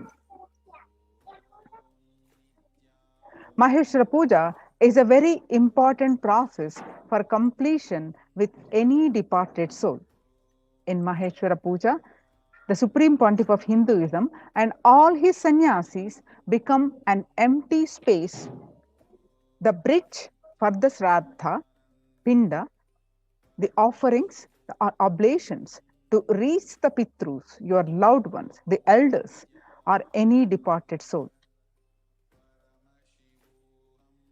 According to the tradition, there are three places: Brahma Kapala in Badri, Kala Bhairava's body in Varanasi, and Vishnu's Paduka in Gaya. In any one of them, you can offer the pinda, that is cooked ball, rice balls. When you offer any of these places, it is, according to the scriptures, it will reach the elders. It will reach the ancestors. And Avatar's body is said to be all three at the same time: the Brahma Kapalas, Kala Bhairava's body, and Vishnu's feet. So, an incarnation is the space of eternal completion. Physically, mentally, spiritually, he is in the space of eternal completion. So, when the Supreme Pontiff of Hinduism accepts or receives the Maheshwara Puja given by you, for those moments, he is the direct representative of the departed souls. He is completing the incompletions you have with the departed souls and the incompletions they have with you. In this completion process, in any completion process with others, when you want to complete with someone who is dead, normally you invoke them in the mirror or any other person and complete. Any one person will sit in front of you and complete. But in Maheshwara Puja, the Supreme Pontiff of Hinduism himself sits with you and helps you to complete with the departed souls. The Supreme Pontiff of Hinduism himself sits with you, completing with you and the departed soul. Not just emotional, verbal commitments not fulfilled, anything you have not offered them when they were alive. You treated them in the wrong way, or you didn't give them food when they are alive, or medicines, or you didn't take care of them properly. Anything that you feel incomplete about.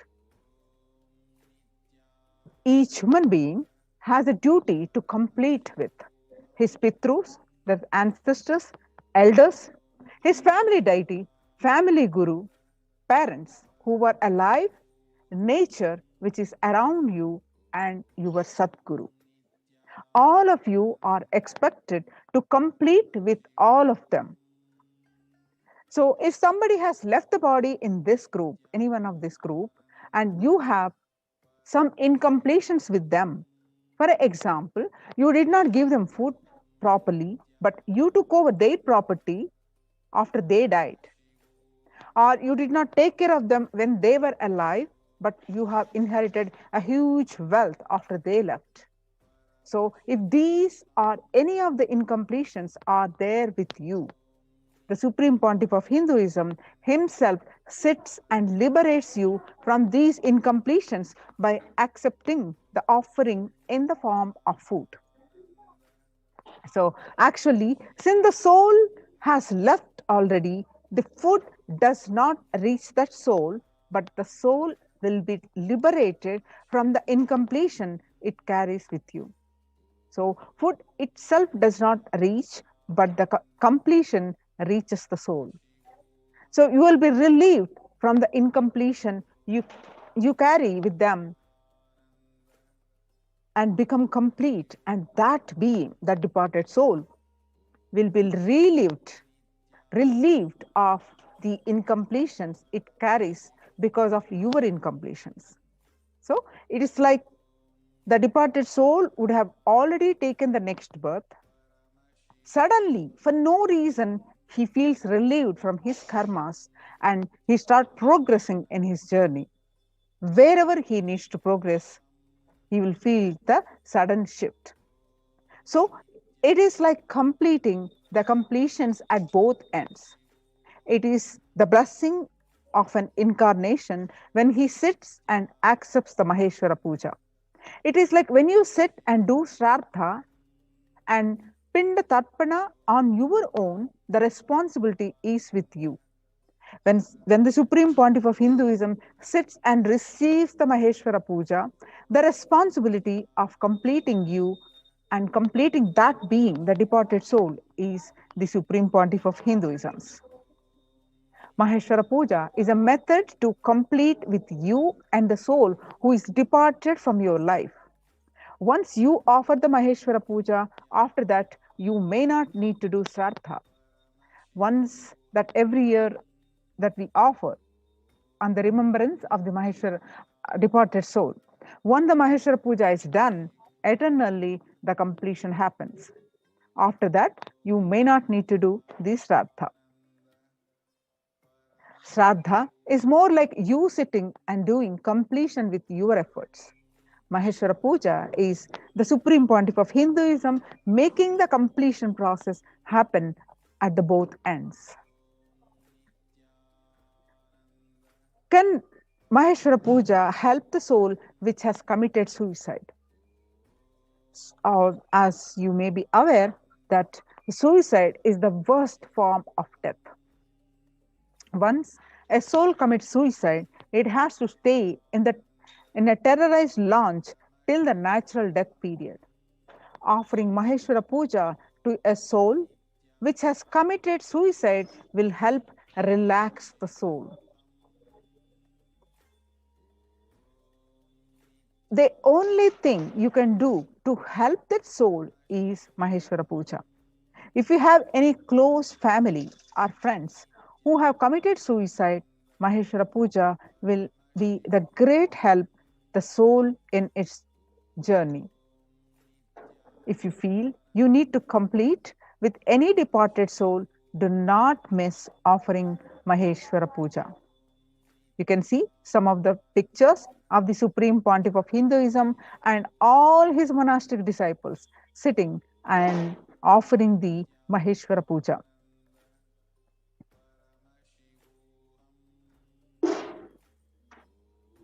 No matter how many births the person would have taken after leaving the body, and no matter if the person has met the master in his life or not, the avatar can intervene and make his presence available in the departed soul's life and lead it to enlightenment. So what do you need to offer the Maheshwara Puja? The picture of the dead person, departed soul, or if you do not have a picture, at least an astrological chart of the dead person. To make an astrological chart online, you need time of the birth, date of birth of the person, and place of the birth. If you have these three, with the online, you can make the birth chart. But do not give pictures of the people who are still alive, and give group pictures where some people are alive, some people are dead. Do not give this kind of pictures. So understand, Maheshwara Puja cannot be offered in advance. So do not give the people who are alive. You can participate as a participant. So what do you need to offer Maheshwara Puja? You can give up to 10 pictures of the departed souls when you are offering the Maheshwara Puja. There will be a form to upload the pictures. So if you want to offer the Maheshwara Puja, you can go ahead and make your offering. The link is projected here, and you can enter the details of your offering and upload the pictures. All these links we will also be posting in the chat, or you can reach out to us. The links are projected on the screen. Its gate is https://gateway@nithyanandahinduuniversity.org/product/Maheshwara Puja.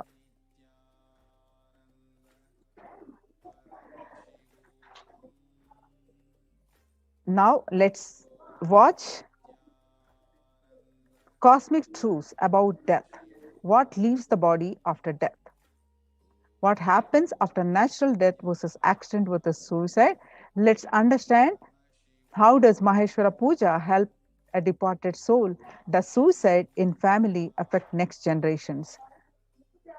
Let's watch Swamiji's answers.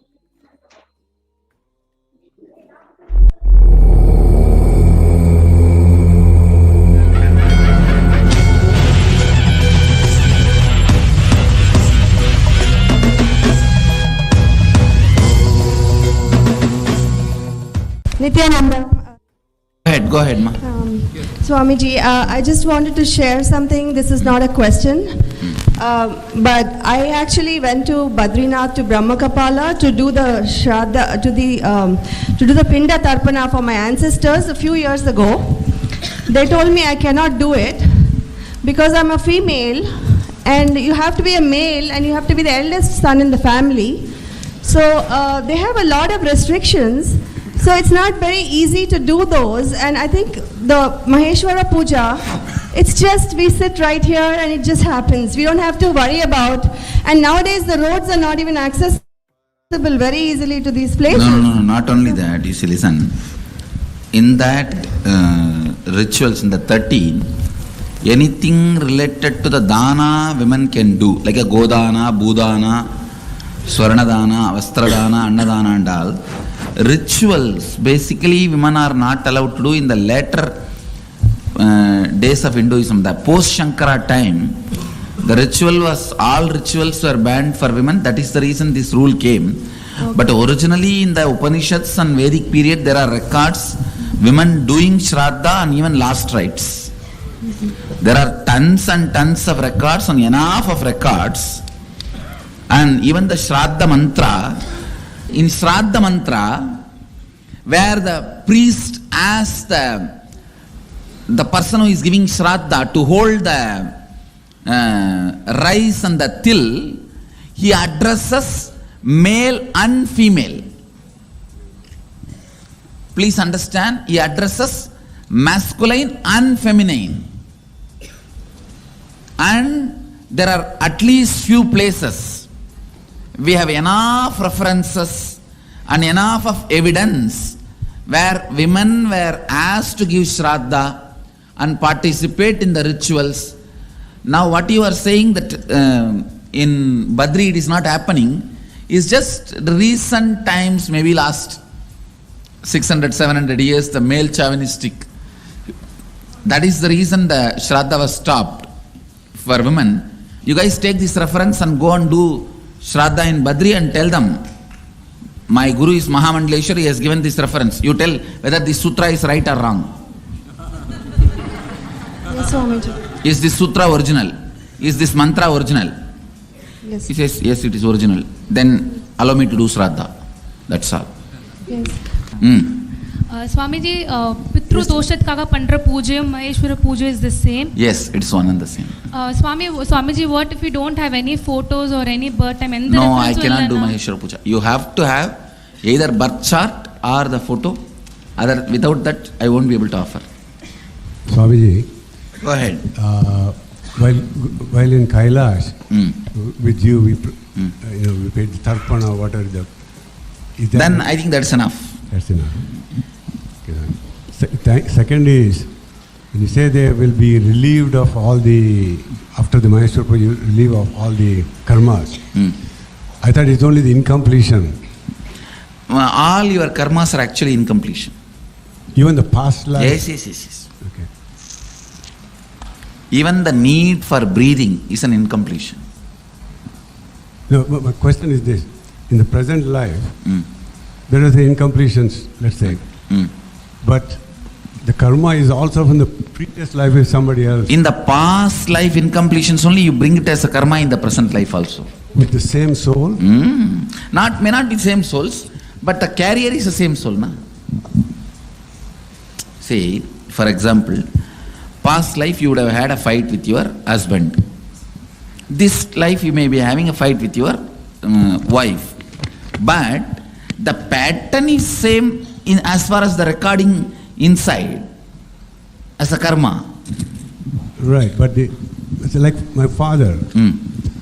I might have incompletions which I took care of in Kailasa. That's all, that's enough. Right, but his previous Jalma, what happens to that? I say, when in the Kailasa, when we gave Shraddha and all, whatever is other baggage he has, that also will melt down because we have given it in an elaborate way.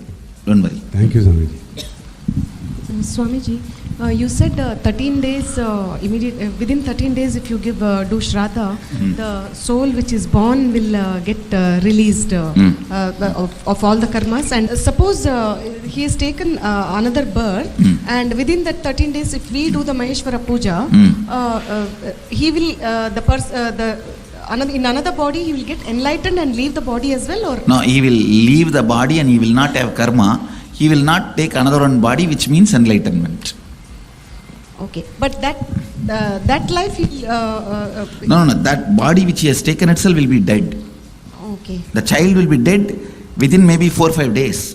Even if it's a healthy baby, the moment you have done your Maheshwar Puja, So the milk he drank, he will digest for 3 or 4 days, and that's all. How about the incompletion that the parents have towards the Each soul is an individual soul, and their journey matters. They will have another one kid, that's all. The individual soul's journey is more important than any relationship related thing. That comes as first priority. Second only this. Swami, ஒரு சின்ன சந்தேகங்க. What happens if the 13 days passes away? If the 13 days is passed, I won't be able to liberate that child immediately. The further accumulation of the karma and the incompletions can be reduced. Life will be better without the influence of this load. That's all. But immediately the child cannot be liberated and all. So if something happens, we have to do it within 13 days. Soul will leave the body. It will not take one more birth. I'll cut the U-Haul service. Not only that, even if in the road when I am traveling, if a dead body is being taken, that's all. Anything falls into my breathing space, even without knowledge, by accident, means when I am driving, there is an accident in the road and the body is still there, means over. That fellow is liberated. He can't have one more body. Because the U-Haul service will be disconnected. My breathing space is such, all U-Haul service will be disconnected. Means the karma carrying umbilical cord will be disconnected. So that cannot survive in my breathing space. So Swamiji, all the bodies that when we are sitting in Manikarnika Ghat, whole thing is liberated. Whole thing is liberated. Yes. All these fellows are liberated. At least 40-50 were there. More than that. Swamiji, when I was in Hardwar, there was a sadhu who was on the bridge, and I put some money under his coat, or his blanket, and I realized that night that he was dying. So I went back the next day, and I checked on him, and he was almost dead. And when I put the mala, I took off my mala, and I put it on the top of his head. He shuddered, and he died. It is good. It means you liberated him. You helped him to free. You put him in connection with me before he was dead. That's good. Go ahead. Swamiji, you said the souls, even as long they're in their breathing space, they get liberated. So does that mean it only can happen in your physical presence around your breathing space? No. In my physical presence happens. When I connect with them also, that they become part of my physical presence. Okay, so Swamiji, let's say we have a deity which has been done prana pratishtha or your paduka which represents your presence there. So if that will not be able to have such a strong radiation over a human being, because that being has to connect with it. Okay. My case, he doesn't need to connect. I myself can be actively involved in it. A deity will not actively involve. It will only wait passively, and whoever comes will be gracing. the Markandeya was active. So that person who is dying, if the person is active, the deity can do the job. Go ahead. Where? Swamiji, if a person does suicide in your physical space, then? No. If a person commits suicide, even in my physical presence, I will not be able to help. Because it is a abusal. You are fighting against God. When you asked and He gave you the body and you destroying it is directly fighting against the cosmos. So nobody can help you. Swamiji. Nobody can help the person who commits suicide, even in my physical presence. Swamiji, even animals assume a new body within 3 seconds other than human beings. No. Animals, when they evolve only, they assume a human body. That also happens within 3 seconds. Swamiji, if the body wants to, if the soul, which has been born in a new baby, if you have liberated it, if it still wants to hold on to a body, get a new body? No, it won't want to. When the karma baggage is not there, it will feel free and just jump out. Who wants to be inside the body when there is no karma baggage? Swamiji, how is it then with enlightened babies getting born? Babies, enlightened children getting born, they don't have karma, right? So why do they keep their body? No, that is incarnations. It's not that. Normally all the children are born enlightened. No. Swamiji, they need karma to retain the body. Yes. Swamiji, in the back. Even in our end pregnancy, we bring a possibility for enlightenment more. Babies themselves are not completely enlightened. The possibility for enlightenment is more. And they are brought up in such a way that when they grow up, they will become enlightened. That's not that they are already enlightened when they assume the body. Next. Swamiji, I already done the Maheshwara Puja through Swamiji to my parents. Still I want to do one more time. Can I do? That is up to you. You can. Thank you. Swamiji here. In the presence of energized padukas or deity or any object, if the person is leaving the body, will it become See less what painful? I am saying? No. That person, if he actively connects with me, I can do, but not that his feeling connection doesn't exist. See, when it happens in my physical presence, that person's active connection is not required. I will do the active job. But the Padukandal, that person has to be actively connecting it. Will it be less painful for the... Surely. Not only less painful, even liberation can happen. Thank you so much. If much. that person is actively connecting. Thank you. Swamiji, the children who they die within a day or two of their birth, that means are they getting liberated or they will be... Yes, they will get liberated. Within 13 days, because as you said that karma baggage... They won't have the karma baggage, so immediately liberation only. Okay, thank you. Swamiji, I wanted to share one experience. When I did my first Maheshwara Puja for my dad, since my dad died about 10-15 years ago, I didn't do any tarpana. That was a deep guilt in me that I should have done, but I didn't do. But that was an opportunity to perform the Maheshwara Puja. When I did the Maheshwara Puja and when you put your food in your mouth, I felt that something dropped from me, a huge weight. I physically, it was like a gross feeling that something left me. Because I had doubt also. How could this be liberating my dad and all that I was having? Because only 3 kshanas you need for you to take the next body.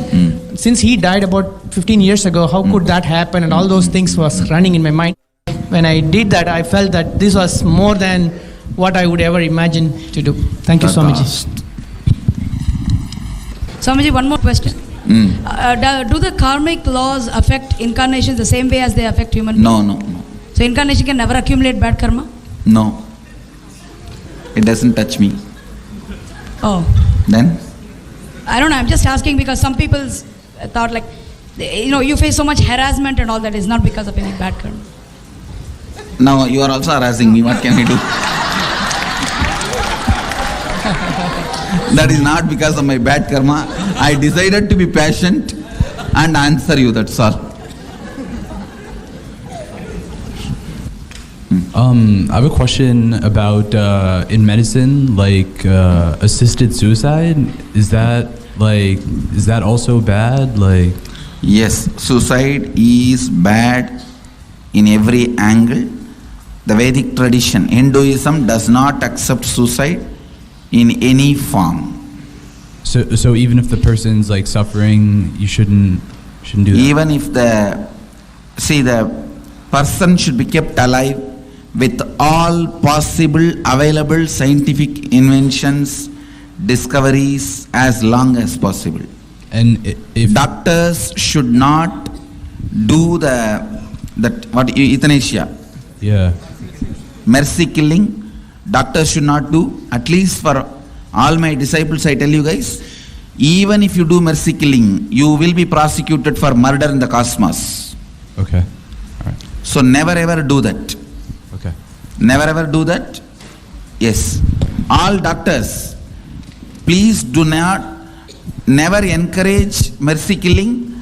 Never be part of the mercy killing. Don't even be a passive partner in that mercy killing process. Cosmos records it as a murder. So even if your country law accepts, cosmic law doesn't accept, so you step aside. You tell them, my religion does not agree with this. For religious reason, I will not approve or encourage, be part of it. You be very clear about it and step aside. It is straight murder. It is straight murder. Nothing can be done. If somebody is attempting suicide, that will be hanging as a ghost forever till that natural time of moving to the next body comes. Accident, he will not have suffering because he is not destroyed himself. I'd like to participate in this Swamiji in the puja, but I won't be able to sit on the floor. Is it all right for me to sit on the chair? You see, the Shraddha, it's a ground ritual where the food is supposed to be spread on the floor and offered. That is why. Okay, thank you. Sitting on the floor will be as important as I need a photograph. Can I offer the puja to my husband's grandparents who I've never met? Whom you never met? Yes, you can offer. I had two questions. One, is there a Hindu position on organ transplants, lung transplant, heart transplant? The Hinduism is very clear. It accepts organ transplants. Okay. Second, what about hospice care? If a patient is dying and wants to just take hospice care is accepted in Hindu tradition. It is encouraged. Okay. Thank you. As much as possible, the patient should be kept alive. Swamiji, how about aborted life? Aborted life. Actually, life enters only when the baby is coming out of the mother's womb. In that 3 seconds only life enters. When the baby tastes this prana, the breathing, the breath of the world, only at that time life enters. So inside the heart beating and all is an extension of mother's heart, mother's life. Thank you. In one body, please understand, inside one body, two lives cannot exist.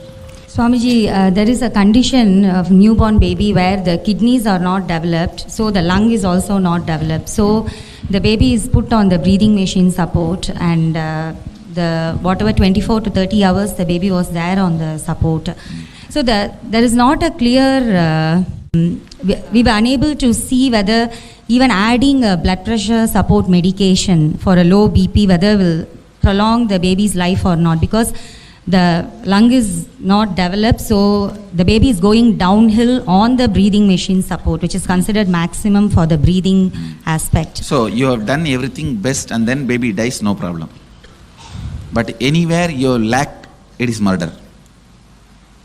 That's all. We were not sure at the time whether even adding the blood pressure support medicine. No, what I am saying, you had certain medical intelligence. With that, honestly, you supported only life. Okay. That's all. Sure. There ends. Swamiji, one more question. The brainstem death which we certify.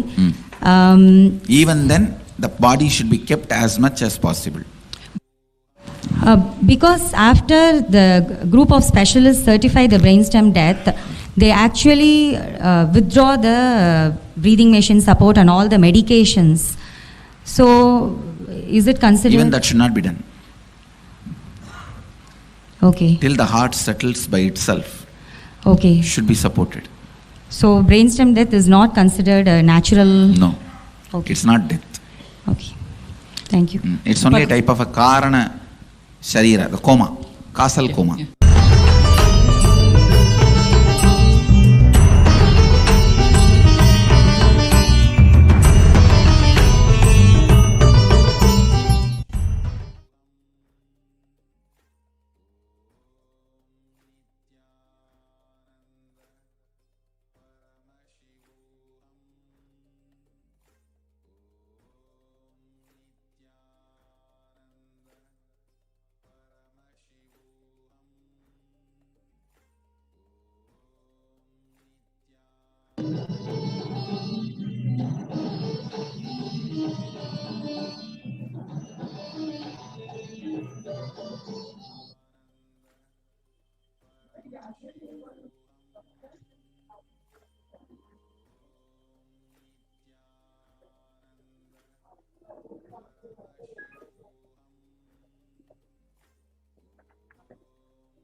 Now, let's await and welcome the Supreme Pontiff of Hinduism. Let's sit with a deep space of gratitude to receive the Supreme Pontiff of Hinduism. Let's chant the Mahavakya. Om Nithyananda Paramashivoham. Om Nithyananda Paramashivoham.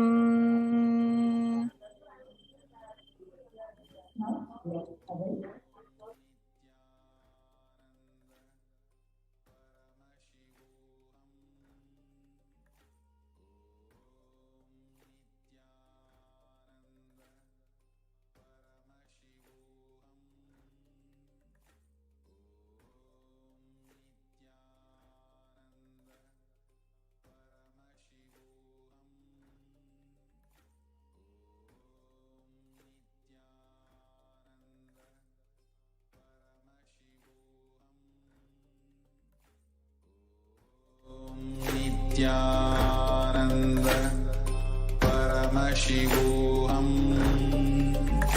Om Nithyananda Paramashivoham. Om Nithyananda Paramashivoham. Om Nithyananda Paramashivoham. Om Nithyananda Paramashivoham. Om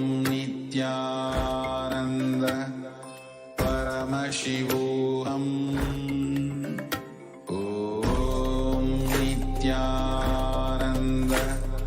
Paramashivoham. Om Nithyananda Paramashivoham. Om Nithyananda Paramashivoham. Om Nithyananda Paramashivoham.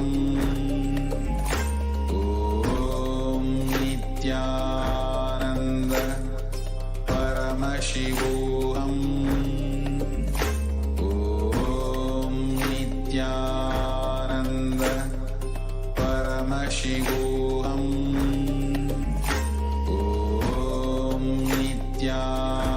Om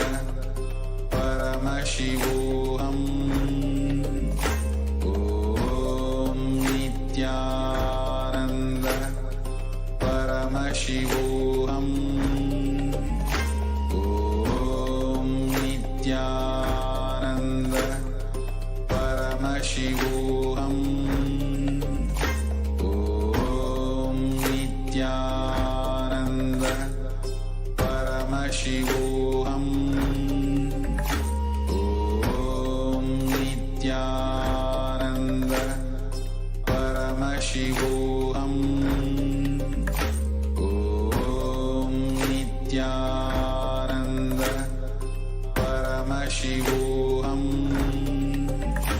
Om Nithyananda